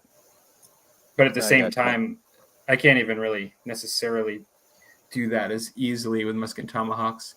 Brad, actually, there's a number of people that I do play with that I haven't played with in a little while that do like historical skirmish games, like Musket and Tomahawks I would throw in there. And actually, Brad's saying he's got bolt action. That doesn't surprise me. You kind of have a lot of stuff, Brad. Yeah. Brad's always twisting my ear about what he's painting.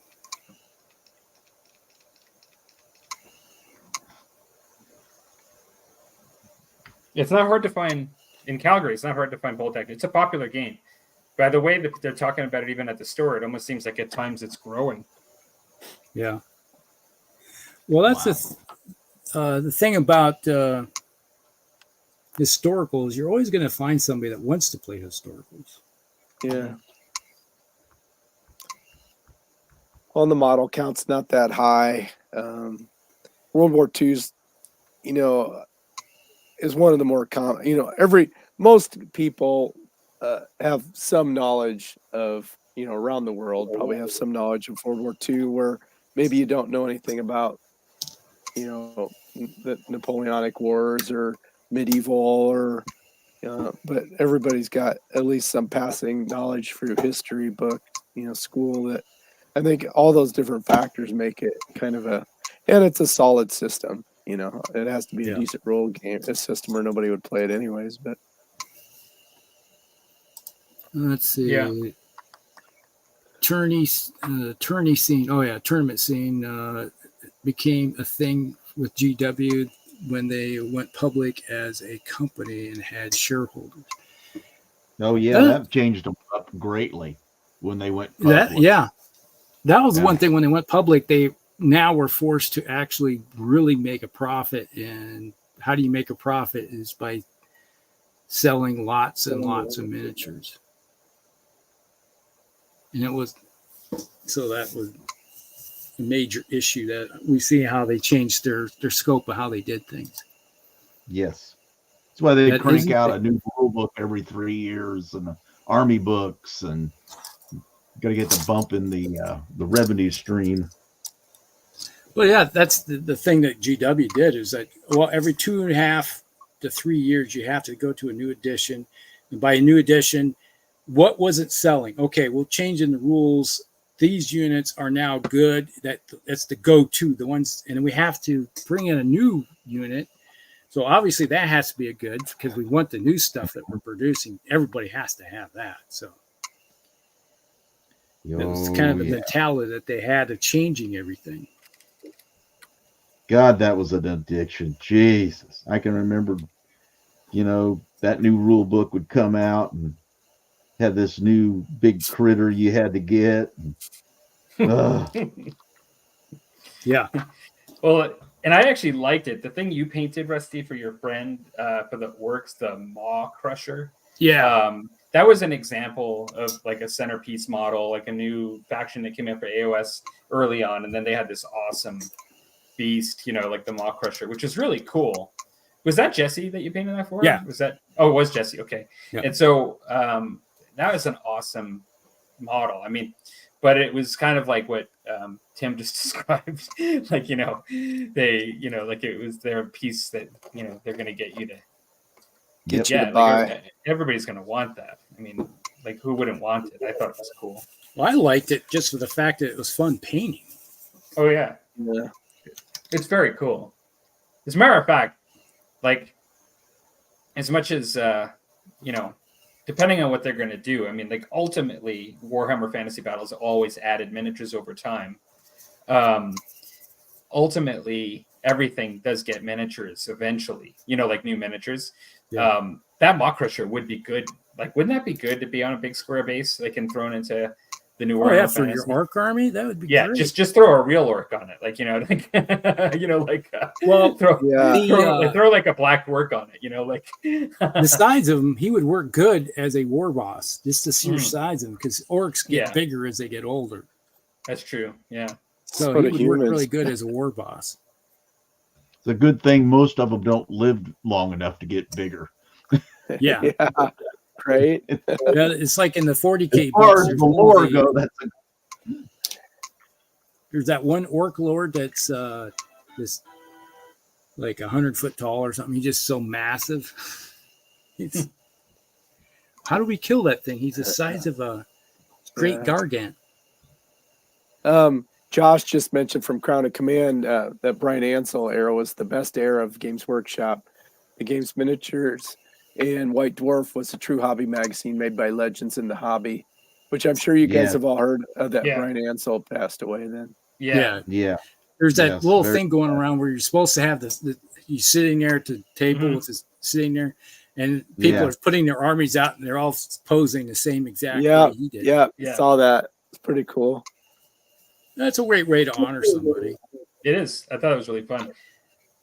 Yeah, especially for somebody that was so important in the early development of our interest. You know what I Yep. mean? Yeah. It's something that we can identify with this icon of our hobby. Yeah. You know, I thought, yeah, I have to agree that when he was there, and yeah, it was sad when it changed. I can tell you that. Very sad. Yeah. Wow. Hey, Chris, are those Victorian age miniatures there? 15 mils? You sent me some pictures here. Oh, that's right. He died December 30th. I knew it was just here. Yeah, It was just recent. last week. Yeah. Wow, those are great.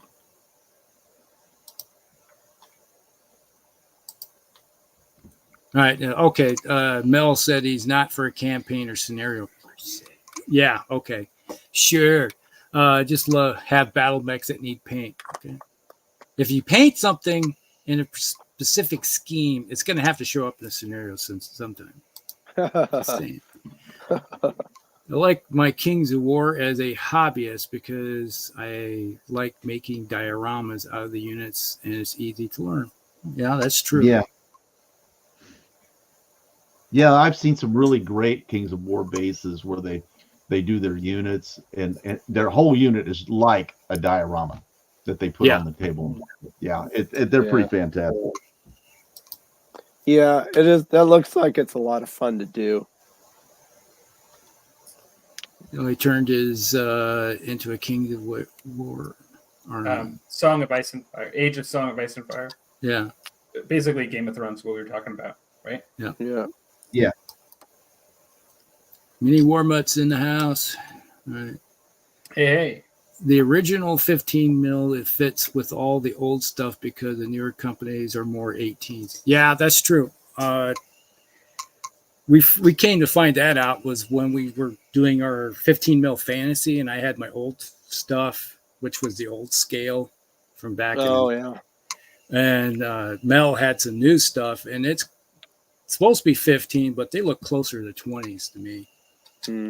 They're huge. Do you think that's going to be a theme, that scale creep for detail? Maybe. Do you think that's what they're going to do, or?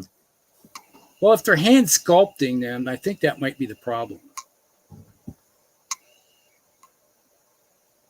So I think that's the what's going on there is when somebody's hand sculpting them, and they create these things, and if you don't keep them in size with other 15 mil lines, then you're going to end up with scale creep,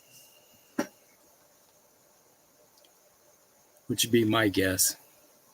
I guess it's one of the few times I've heard maybe hand sculpting's a problem. Yeah. Usually I like the hand sculpting. But then again, if your entire line is all in the same scale with each other, then it's not an issue if you're buying only that line. But it's when you start mixing and matching, it's like, oh yeah, my humans look like halflings compared to these orcs over here. Yeah. Yeah. But then you just say, all right, it's just all that matters is the base. You're fighting a base on base, so it's something about that base going. I don't know why, but particularly at a distance, because when you're looking at a distance, I know like a lot of the guys just blend together anyway. But when looking up close, I have less of a problem with different size infantry than huge guys on small horses. Yeah. For some reason, huge guys on small horses, like giants riding ponies. Yeah. I struggle with the look on that a little bit. yeah. But I don't know. Yeah, it has a tendency not to look very good. It's like, why is the guy riding that horse have his feet dragging on the ground? Or why is it that horse is ready to rebel? Because it's like, there's no way I can do this for any much longer. Retreat. Like that guy can carry the horse.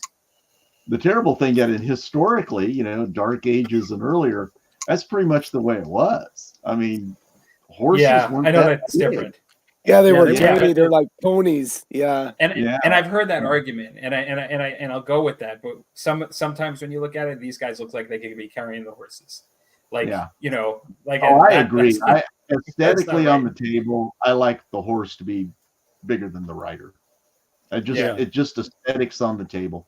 I know historically, like I redid some of my Warlord games Romans that had they came on their metal horses, which are super super skinny, and I'd have them stored, and like the horse would like lean over because the ankles were so tiny, and it just after time they just start leaning, and so I took them off and put them on War Games Atlantic. They have like a box of horses, and I just switched the riders out. Now the riders look almost small on the back of these horses, but it looks better than those skinny little metal horses. I just couldn't stand them anymore.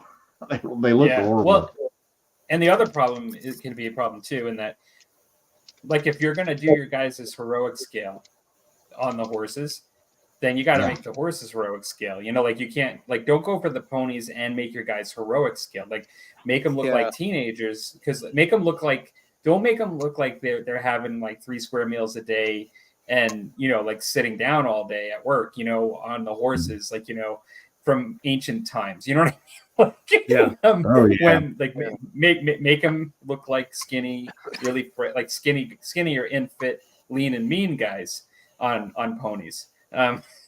Guys that are like looking for their next meal. Yeah. All right. They're not plundering because they like it. They're plundering because they need to. They're hungry. Exactly. We're hungry. What are you cooking? We are hungry, and we're going to take your stuff. All right. Mel said, my brother has a bunch of Prussian and Russian and 15 mil Napoleons, a few Austrians, and a handful of British, no French. Well, there was a time I had plenty for everybody, but not anymore. But yeah, it's like Napoleonics. After watching that Hallmark Napoleonic movie back in November. The Hallmark Napoleonic movie. Your new favorite movie, Rusty. That's good. But yeah, it stirred up the old blood. It's like, yeah, playing Napoleonics again. So after you saw the movie, what he says to me, because we always talk about movies, and he says to me, this is how it was. And I'm like, okay, well, I might pass up on that now. Then he's like, well, you should give it your own try, like, form your own opinion. And then I'm like, yeah, okay. and then like 2 months later, he's like, that Hallmark one movie, you better go watch that and make your own opinion. Yeah, I'll put my money into the box office somewhere else. Well, you might like it. Take your wife; she'll like it. I don't want to go see it. It's a Hallmark movie with a little bit of shooting going on. Oh yeah. What was that Napoleonic movie that you recommend? Is it Landon or something? Barry Landon? Barry Lyndon. Lyndon. Okay. Yeah, it was actually. I don't think it was Napoleonic actually. The war was 7 Years' War. I thought. Let me just check. Oh yeah, it was 7 Years' War. Okay, yeah, that's it. Yeah, it was when we were over there fighting over our continent as the French and Indian War. It was the 7 Years' War. Yeah. But yeah, I remember that. It was another one of those kind of war / Hallmark movies. It was the 1750s. In the 1750s Kingdom of Ireland, it was set. It actually I got it more because it was a Stanley Kubrick film. Yeah. And I was just kind of following his movies and wanted to see it, and it's more known for its actual like scenery and cinematography, as far as like looking at the scenes and the shots and stuff. It's a hard story. Like it's not like one that I've rewatched since I've watched it. Yeah, I'll probably watch it again, but someday. But it's not. Yeah, like it's not something you watch to watch wars happening and stuff at all. No. Definitely not. Now the duelists, on the other hand, if you want some action and really want to watch a cool kind of period piece, I thought that was cool. Yeah, those two really you go throughout this entire war trying to kill each other. Yeah, watching the two hussars go after each other. Like, aren't you guys on the same side? Well, we are, but we don't like each other, so we're trying to kill each other while we're trying to kill other people. Yeah. All right. So Chris said I have minifigs and Peter Pig and other older minis that are 15 mil with my 13.5. Yeah, that's now when you look at the human race, not everybody's uniform either. You know, you're gonna have tall people, big little people. Yeah. But that argument, I understand what people are saying, but it's like they're literally a different scale, like the rifle or you know what I mean? Yeah. It's not just, I don't mind if they're taller but like their head is like, I mean, yeah, there's a freak of nature here and there, but they're, yeah. You know what exactly. You know, everybody knows that guy. The guy that's like, oh, like he's got a pumpkin for a head, you know? Yeah. We call that a moon and croc size head. Some professional lineman or something in the NFL, but it's always like, yeah, it has to more like the weapons and their helmet. I mean, it's out of scale. Yeah. I know they're different sizes, but it has to be fairly closer. They can be on the table at the same time, but maybe not, you know, in the same unit. Chris or Brad said he had some bolt action. I have a little of everything. I have musket and tomahawks as well. Wow. All right. Chris did send me some pictures. Looked like Victorian age British. For bolt action, I got it on sale, so went for it. Have you put them together and painted them? That's the other question. Brian, so Air was the best Games Workshop. The Games and Miniatures White Dwarf was a true hobby magazine made by legends. Yeah, that was the thing back then. Is White Dwarf was actually something worth looking at. I used to, even in the mid-late 90s, I still looked forward to getting the White Dwarf subscription. I had a subscription back then. And so I always kind of knew it came within about a 3-day span. It was pretty uniform back then. And I was going out to the mailbox, you know, as an adult, and like, I bet it looking might be forward to reading. And I'd be opening it up as I'm walking back to the house. I mean, I was jazzed. I know. I was the same way. It's good stuff. Always like getting my White Dwarf. Let's see, he died December 3rd. Yeah. I used to love those, like when they would do those things like how to build an army, or they'd have these contests. They would paint and build over time, and I don't know, it was such a great magazine for picking up tips, and just they had a lot of hobby, a lot of making scenery and out of just regular stuff. Yeah, it was really as a grown-up, it was my go-to magazine. Same. Do you guys remember, I don't know how far back your White Dwarf experience goes, but remember when White Dwarf used to advertise other games in it? That was in the 80s. I've watched people on YouTube they'll do flip throughs of those old 80s ones, and they did do that. That's before I knew about them. Yeah, I think my first issue was like 201.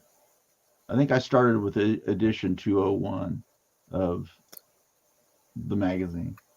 Yeah, it's like mine were. Where I actually started getting it delivered to my house. Now I probably picked up some earlier, but when I first started getting them delivered to my house, it was like 201, something like that.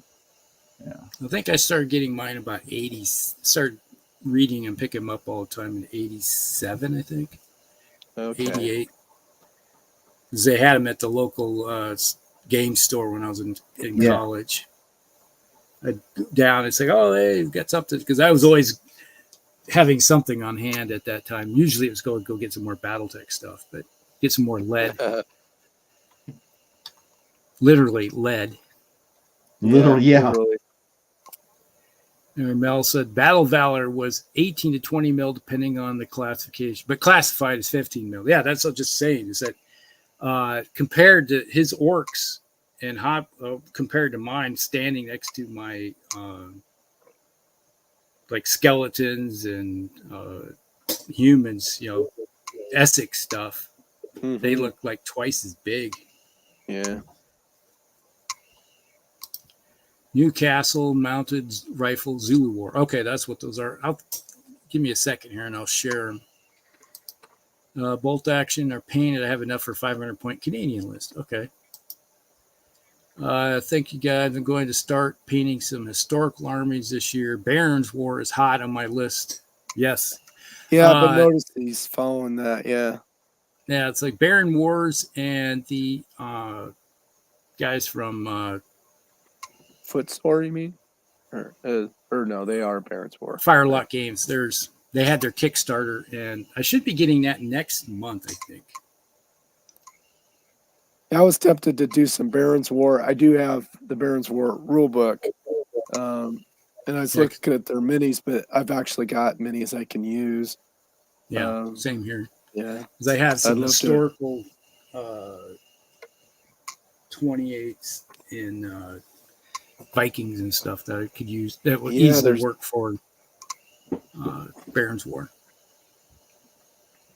Footsore's doing this year that one of their big releases is a huge range of going to be on Kickstarter of Vikings, Dark Age.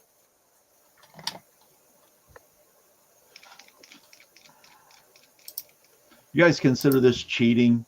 An acrylic pen? No. I'm just kind of going over some Persians, given Persians had those elaborate designs on their uniform. I'm just going by and putting on stripes and dots and no, it's totally fine.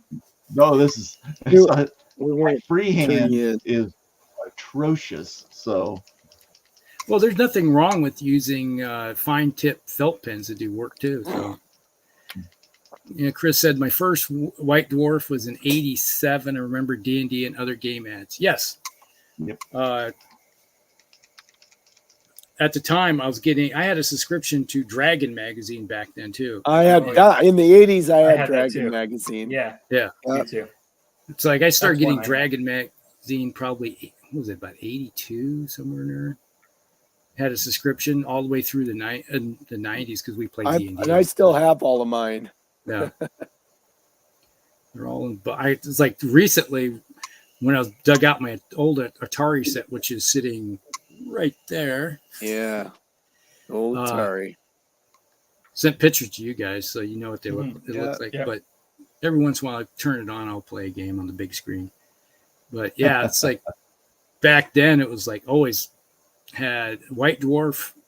About '87 I started getting the White Dwarf, and then I had the Dragon magazine all the time.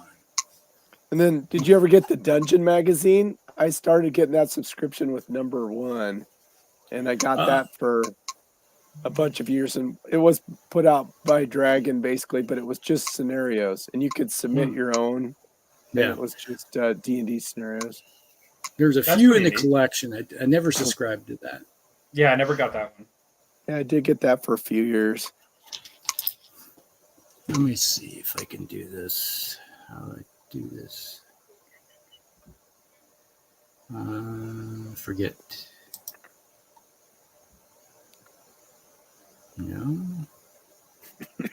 Excuse me. There we go. Maybe that's it. Share screen. All right.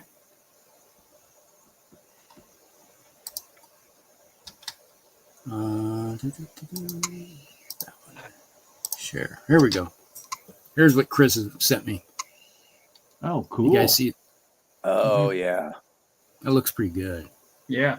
Oh, yeah. I like the Zulu Wars. Oh, yeah. I always feel bad for the Zulus. Lots of shooting going on there. I like the bases, how you get all the flocking and everything on that to make it look like the bases look really sharp. That's what really makes things pop.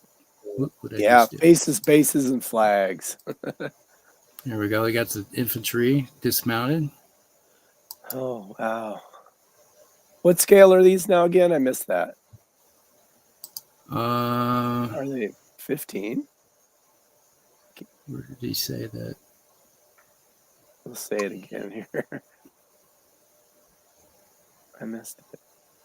They look a little like 15s is all, but I mean, it's I tiny. didn't mention. He just said they're Zulu War mounted rifle, Newcastle. Oh, okay. Perry 28s. Okay, Okay. Perry 28s. I just on my picture. I'm little. I can't see it. Hang Dang. on a second. Let me do this. Is that full screen for you guys? No, we're on the side for some reason. Yeah. Let me see how it is. So it could be bigger. Yeah. How's that? That's better. That's better. Okay. Oh yeah. Click off of Chris's comment there, Rusty. Let me second here. Yeah, that's covering up some of the picture. Well, There it we go. also, yeah, it There. also. I thought it allows it to blow up further, but maybe not. Okay. Doesn't look like it. Yeah.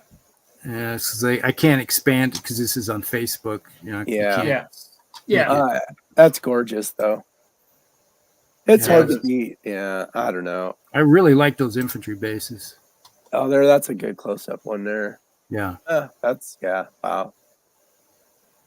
I think the round bases is what threw me off for some reason. Maybe I thought that was zoomed in closer on a small 15 mil because Yeah. I don't recognize the Perry on these.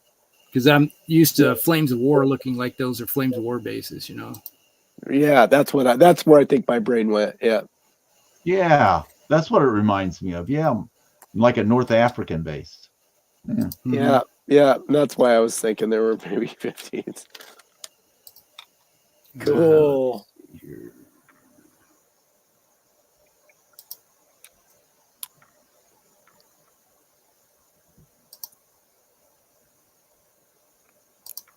There we go. Back to normal. All right. Back to normal. All right. As Where's the normal as comments we can be. here? Yeah. What's normal? I am on a second glass of painkiller. I hope your painkiller is kicking in. Yes, it's doing pretty good. For a while there, I started yawning because it was like making me sleepy. Well, maybe you'll sleep. Yeah, today. I can't do a real musty drink because it's an hour later for me than what it is for you guys. So if I start drinking that late, you just hear me snoring. I feel like I'd be out. I'd be out. I'm sorry. I'd just be out. I remember building a Bane blade with the White Dwarf. Yes, I have. I shared a video. Was it last year or 2 years ago? I think it was 2 years ago. Shared the White Dwarf Bane blade. I followed the instructions completely, and I built one out of balsa wood. Oh wow, that's quite an accomplishment, really. Yeah, and I used the plastic that's wood being filler very and crafty. filled the gaps and sanded it down. I got Wow. stuff from railroading, all kinds of stuff from went over to the hobby shop, Hobby Haven, and picked up a bunch of stuff from the railroading aspect of it, and I put that on it for like hatches and everything. Cool. And the road wheels, I used the filler plugs for my shotgun because I have a black powder shotgun. Yeah. Yeah. And for the filler cap that would go over the shot, I would put that on the top of it and a little round disc, and I use those as the road wheels. No way. Yeah, Oh, Pretty clever. yeah. that's the way to think outside the box. You It was like bet. anything to make it look real, and it was like they had the rules for it and everything in the White Dwarf. So when I got it done, I plopped it down on the table in the 40K game, and they're like, "What is that?" And I was like, "It's a Bane blade." They go, "What's a Bane blade?" You'll find out. Yeah. They tried Watch killing this. it. It's like, what the heck's the armor on this thing? It's like, I show it to them. They go, "Oh no." Anybody got a vortex grenade? No, we're screwed.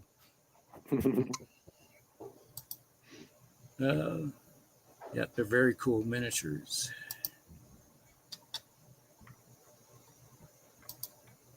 Okay, Perry 28s.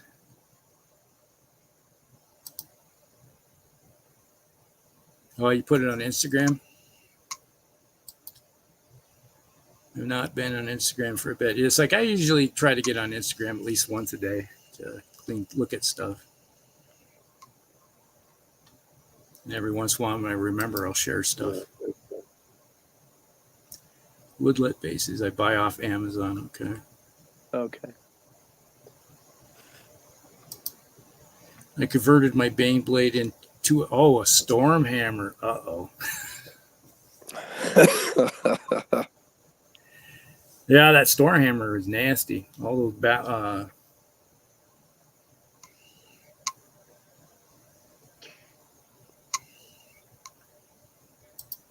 my favorite thing was when we played the first time guy that we used to have for a friend named Jim. He's now in Kentucky, I think, but he had Dark Angels, and I remember sticking that thing on the table, and he's like, "What the heck is that thing?" And it's like, "Angel." There was much gore that day. Yeah. I can I imagine. assume his, not yours. Yeah. Well, that was in back in that day when second edition of 40K. It was you set your armies out, roll dice, and see who got the initiative, and then shake hands. Good game. That sounds awesome. Oh, he's in Cincinnati. Sorry about Cincinnati. I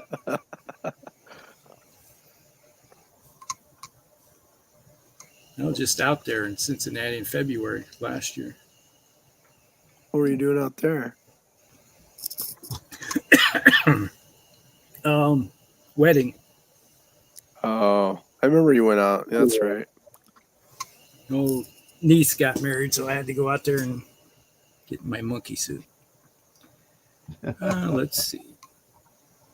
We're switching gears here. Not drinking more Bushmills.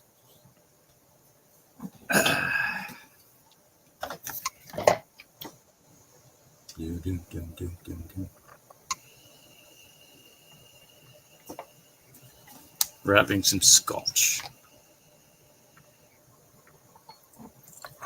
A little bit.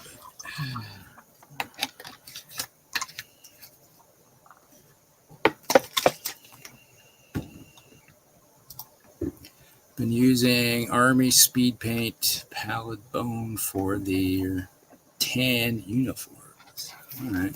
Oh, that's good. It's a nice paint. Yeah. I know hardly you have any Army painter paints. Just that's not what's available locally. And then I just never got started on them. I guess. What do you have locally for you?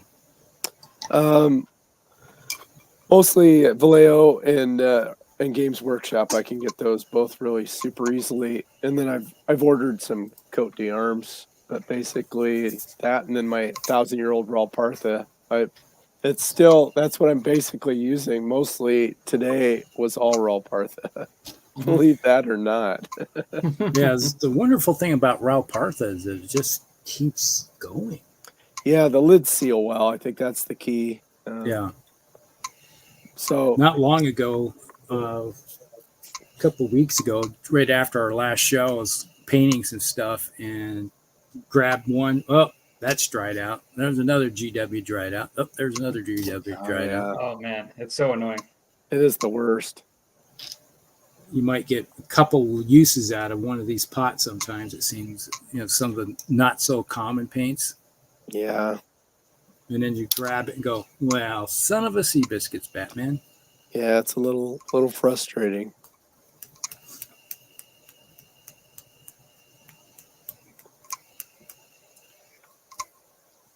Let's see. More power to you guys that paint 15 mils. Ugh, small. Well, the thing is about 15, you don't have to go hog wild with the details. Yeah. And you don't really necessarily have to go too big into layering the paints to give depth to them because, well, they're small anyway. So Yeah. True. They're getting harder to paint. It's like I might have to go to I haven't put on my reading glasses yet tonight. I wear 2.5 reading glasses as my zoomers for detail. Mm-hmm. So now I'm thinking I might want to go to 3s here soon. Kick it up a notch. Yeah. That's where I'm hovering between the 2.5 and 3s. Or we could go the Palmer route. And These have a 2 and a 3 on there that you can use. What do you use? What do you use? Well, I was going to ask you guys about those glasses because I have to use the 2 and not the 3, even if I wanted to, because with the way these are designed, the moment you go up in magnification, you got to pull them closer to your face. With the way these are designed, so like these actually require you to bring the miniature at a focal distance closer to you once you go higher in power. okay. And I don't like to work that close, so I use my glasses, like my regular glasses, with In with conjunction with this 2 them. time. Yeah, with the 2 time, and that's it. I don't know, like when you have a 3 versus a 2 or 2.5, do you notice that in order to get to focus that you have to move the miniature closer? Or? I might be correcting without knowing I'm doing it. I haven't noticed that. Yeah. The biggest thing for me is the stronger I go, when I have to look up for a paint, or it's like I don't blurry. like that. I almost get dizzy. Well, I also worry that the stronger you go, the more your eye gets trained and you get dependent on it. Like I don't think that would matter unless you were doing it like for like 12 hours a day. I guess that's true. But I don't know. I'm not a doctor. I only play one on TV. Yeah. Yeah. Said recently joined a 50 club and stuff is not working anymore. Welcome to the 50s.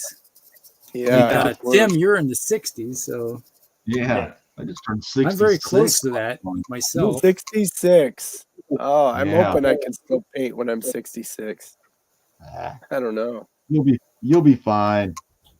I worry You'll be about fine. that though. I keep needing more light and more magnification, and there's going to Well, be that's why I got that. that's why I got this stuff. If I got to get something really detailed, I even got bigger magnification than this. This is one of the I just got them off of Amazon, but they're comfortable to wear, and yeah, kind of goofy. Well, Do looking, you find when you go bigger magnification, you got to pull them closer to your face? I think it's just me. No, not really. I had to think about it for a minute. I don't think so. No, because I used to paint with one of those. I used to have that, and that was the problem with those. I always felt like I was like way up on it. With these, no. Okay, I might have to look into those. I've got my money out of these. I think I used these on a Michael's coupon, and I think I bought these for $20. They were a lot more than $20, but I got like 40% off. Yeah, I might need to I might need to pick up something like that eventually. Yeah, I used to have some of those, and I think that was the problem with those was I had to keep getting closer to it with the magnification, and then like with all of us, what we get is we get a stiff neck, our back starts to hurt because we're all hunched over with our little paint brushes and stuff. Yeah, I used to have those. That, but I like these, and you got a lot of like eye relief back here, like sideways. Yeah, quite a bit of eye relief. So yeah. Oh, that's good. Eye relief. You don't look at telescopes, do you? Do you look at telescopes? Do you like telescopes? Telescope. The only reason I ask is I know Rusty's into it. It's not eye relief is not too much of a term I usually hear, except for when I kind of started to get into telescopes because your lenses they use that term all the time. Right. Yeah. Scopes are the same way. So yeah. So that's probably that would make sense. Gun scopes, not telescopes. Right. Gotta get a vortex for the that's where I went with that. I use the scope. I don't put planets in mine. Oh gosh. I don't plan on shooting anything that far away. Yeah.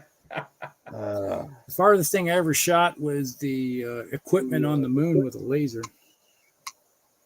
Oh, that's cool.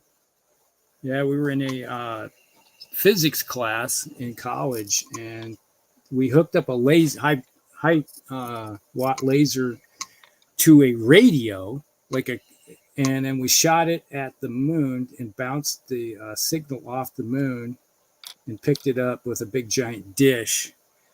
And we would kept aiming it at the moon, and nothing was coming back because we were aiming at the area where they had the landing, where they had the lunar landers on it. Yeah. Right. And we were able to bounce it off the equipment eventually and get a signal back. Which was kind of cool. Yeah, it is cool. Yeah, that's crazy.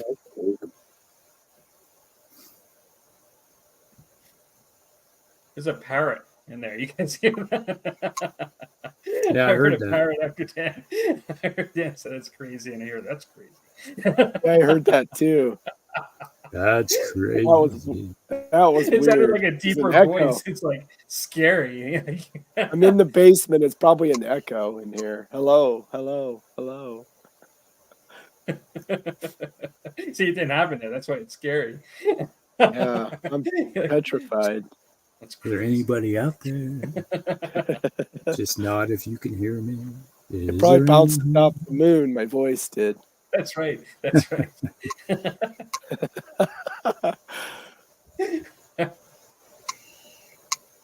Oh my. All right. And he said, ringing in my ears. Yes, got that. Joints are getting sore. Yep, I checked that one off. Can't sit for very long. Check that off, or we'll be stuck in the chair all day. Yep. Yep. Welcome to the 50s. You got it. Yeah, I've got that ringing in the ears, man. Mine never goes away. It's like 24 hours a day, 7 days a week.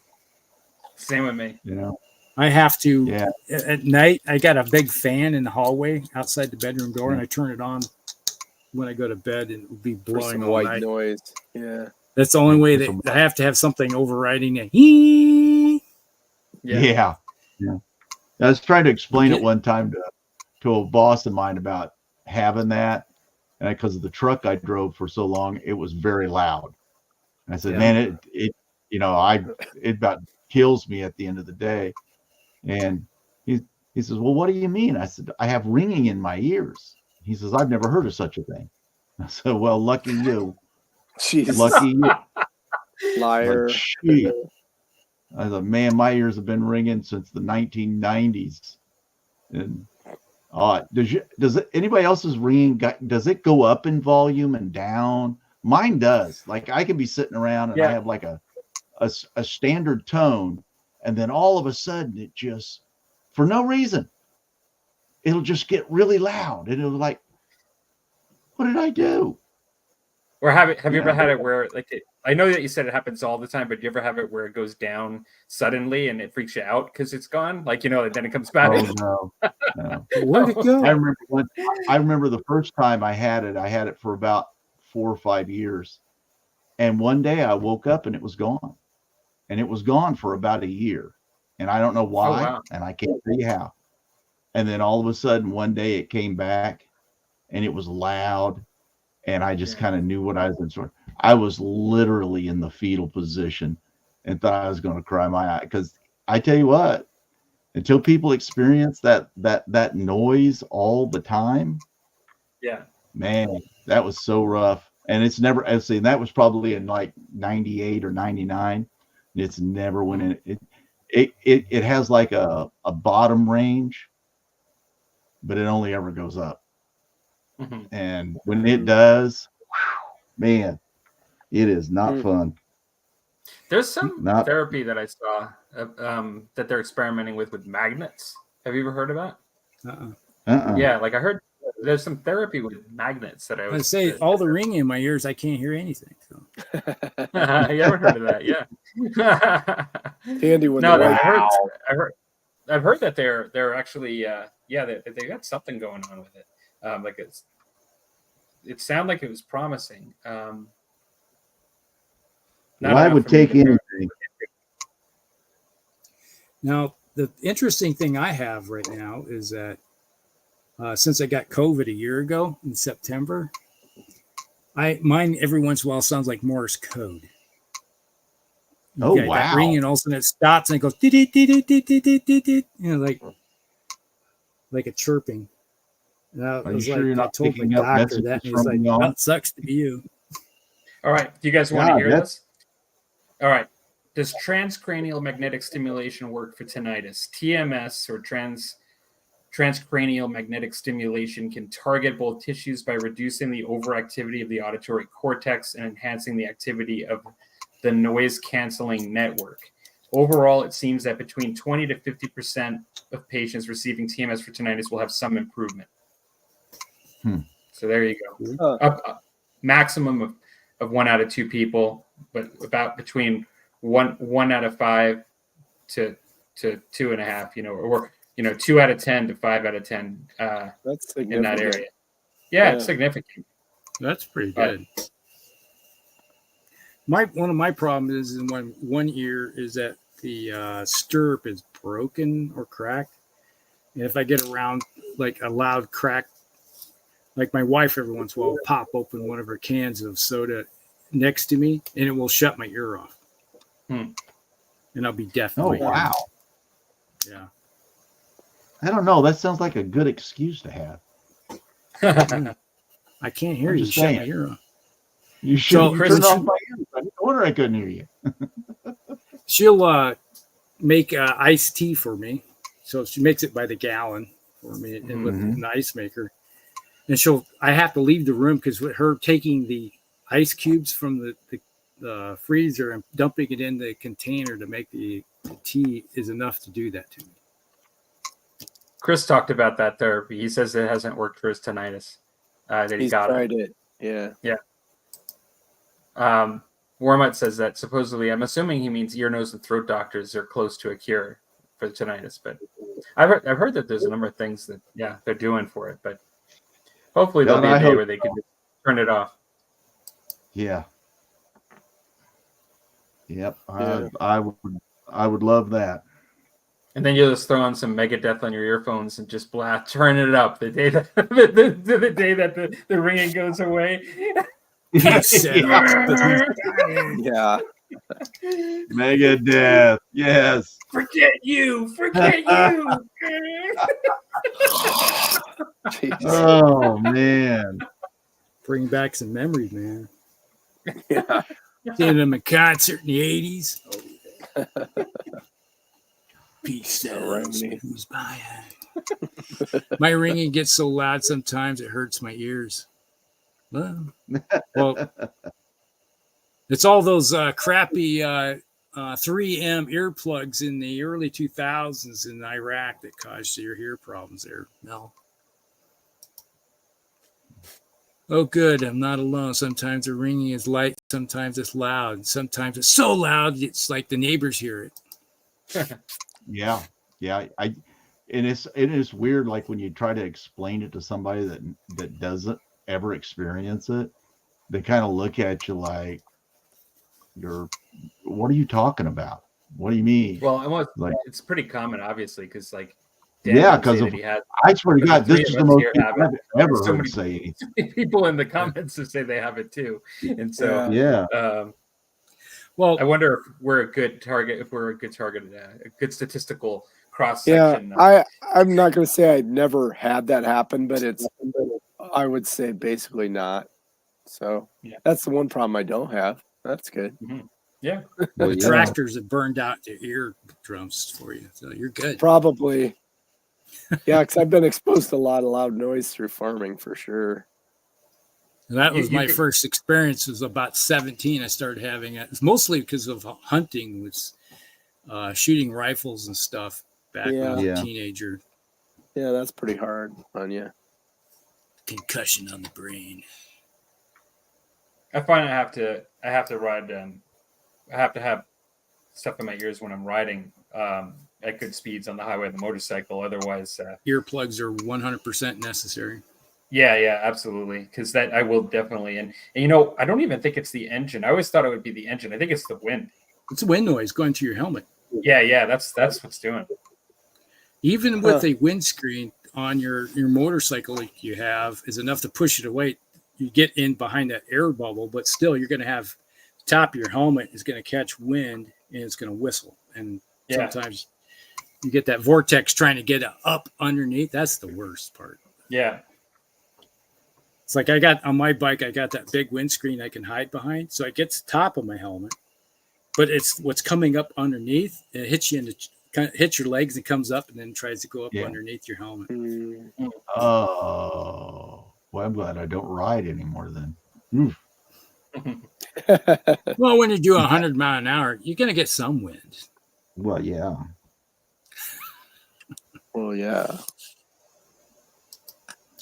The aliens are sending messages, and the more people that have a ringing, or the stronger the signal is. Yes, that is true. We have aliens trying to communicate with us, and they're sending me Morse code. I just forgot my Morse code when I got my ham radio license.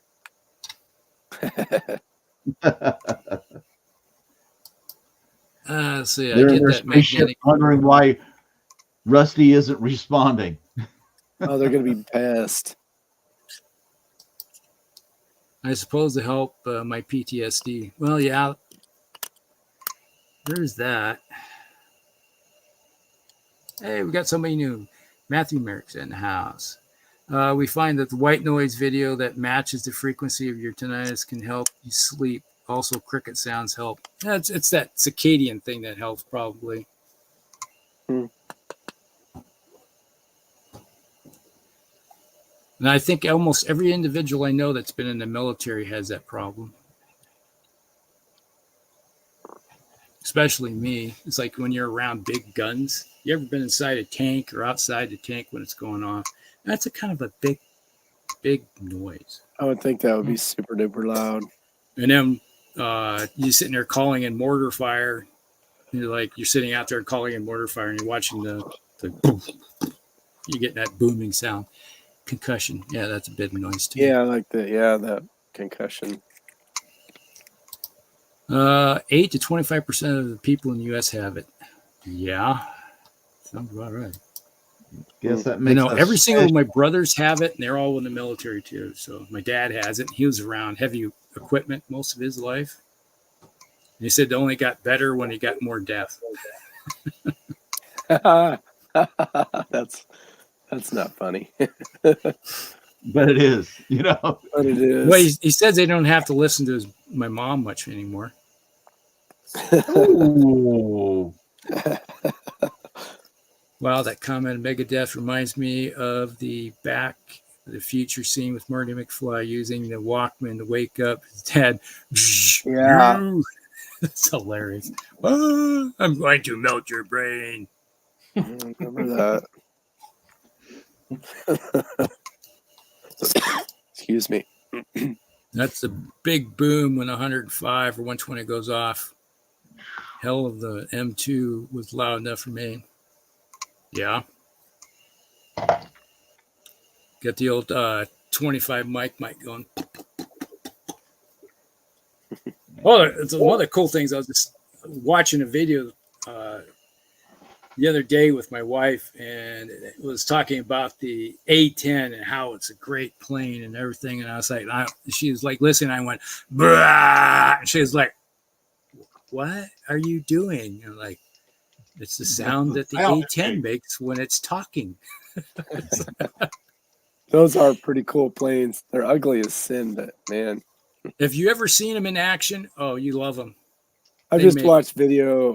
I've never seen one in real life fly, but I've watched videos of them doing their thing. They're amazing. Yep, that they are. When I was out in Idaho, out at on the range, they had the Idaho Air National Guard has A-10s, and they would work in conjunction with our training. And you get the call them in on targets. You'd be on the radio and just guide him. It's like, like identified. And you're like, and you're like, whoa. Yeah. Yes. Yeah. Gives you a thrill. I don't know how you'd explain it. Yeah, air protection in the military was like, what's that? Well, it wasn't that many years ago, and there wasn't even a thing for anybody. I didn't start using it on the farm until 5 years ago. By that time, it's a little too late, probably. Yeah, well, at least you save what you got. Yeah. I mean, you didn't even think about it. You weren't even like, well, I'm being tough or anything. You didn't know. I was ignorant. Even lawn equipment, like using chainsaw or like we call them Weed whippersnippers here, eater. but like the weed eaters. Yeah, Yeah. I have what is it? Still, Steel, yeah, and it's like I always have to wear the protection because man, that stuff's loud. That's loud. I've got it was through a university. They were trying to get farmers to use all kinds of PPE, basically, whether it was hearing, for your eyes or chemicals or whatever. And so they come out to your place and they kind of looked it over. Anyway, they decided the stuff that you needed, and then they would give it to you. And then they were trying to see if they could get you to use it, if they made it convenient and it was the right fit, and they taught you how to learn that.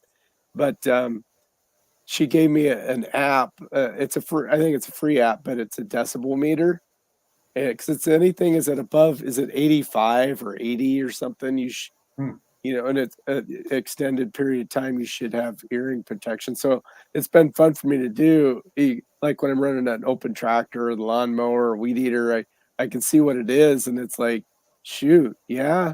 I mean, it wasn't 200, but it was well over 85. And I'm doing it for hours at a time. And then some sounds that I thought were pretty loud, actually, it didn't reach 80, So what was the lawnmower, you remember? The one that I use now is it's a Cub Cadet 0 turn. So it's got like a 25 horse. What? You got a rider then? Rider. It's like a 25 horse. Yeah, 0 turn. Right. I got a lot of acres to mow. Yeah, that's. But like even the old John Deere 4020, a lot of hours of that running, wide open, cultivating and stuff. Or not wide open, but and that's loud too. Mm-hmm. Or being around, grain dryer fans, or even when you're unloading corn, it's hitting the steel inside the bin or in the wagon or something. It's a lot of that stuff's louder than you think. Yeah. Well, Rusty, I don't want to. You guys can certainly go on. You got a lot of people on if you want, but I do have to kind of get going at this time. Yeah, I was thinking the same thing. It's about 11:30, and I know I gotta get up in the morning. Totally. I understand you guys, and then obviously Tim, you're an hour even later for us. So yeah. Luckily, he's on the retired train, though, right, Tim? That is so true. That is very nice. I highly Bless recommend. Your heart. You give me hope, man. You give me hope. You're still hobbying and you're retired. Oh my, that's good.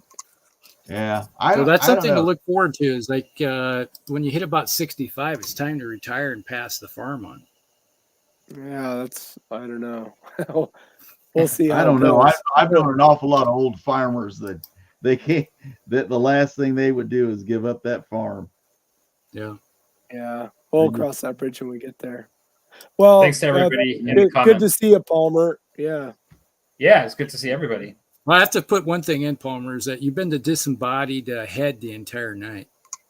What does that mean? Because I've been like this, or no? It's like you're wearing black and you got a black background, so your head looks like it's floating in the sky. Yeah, he's like floating head. I did notice that. I'll have to fix my light to get a little more. It's because I'm wearing black. I don't usually wear black. It'd be shining my whole body if I was wearing something else. But yeah. Okay. Point taken. All right, everybody. We'll be 2 weeks at let's see, 18th over in your channel, Yep. Sounds good. Awesome. and maybe that time we'll actually have. We did have topics tonight, but we just never got around to it. Yeah. Didn't need to. We actually ended up. It was actually a pretty good show. We actually had some good discussions tonight, so that kind of naturally played out. Like all kinds of stuff tonight, right? Historical, like the new Old Hammer. Like we actually had a lot of good discussion. Yeah, it was A lot good. of sharing. It was always good. We had quite a few people joining in the chat too. That was nice to see everybody. Yeah, it was excellent. All right, see everybody. All right. Good night, everyone. We'll see you in a couple weeks. Night, everybody.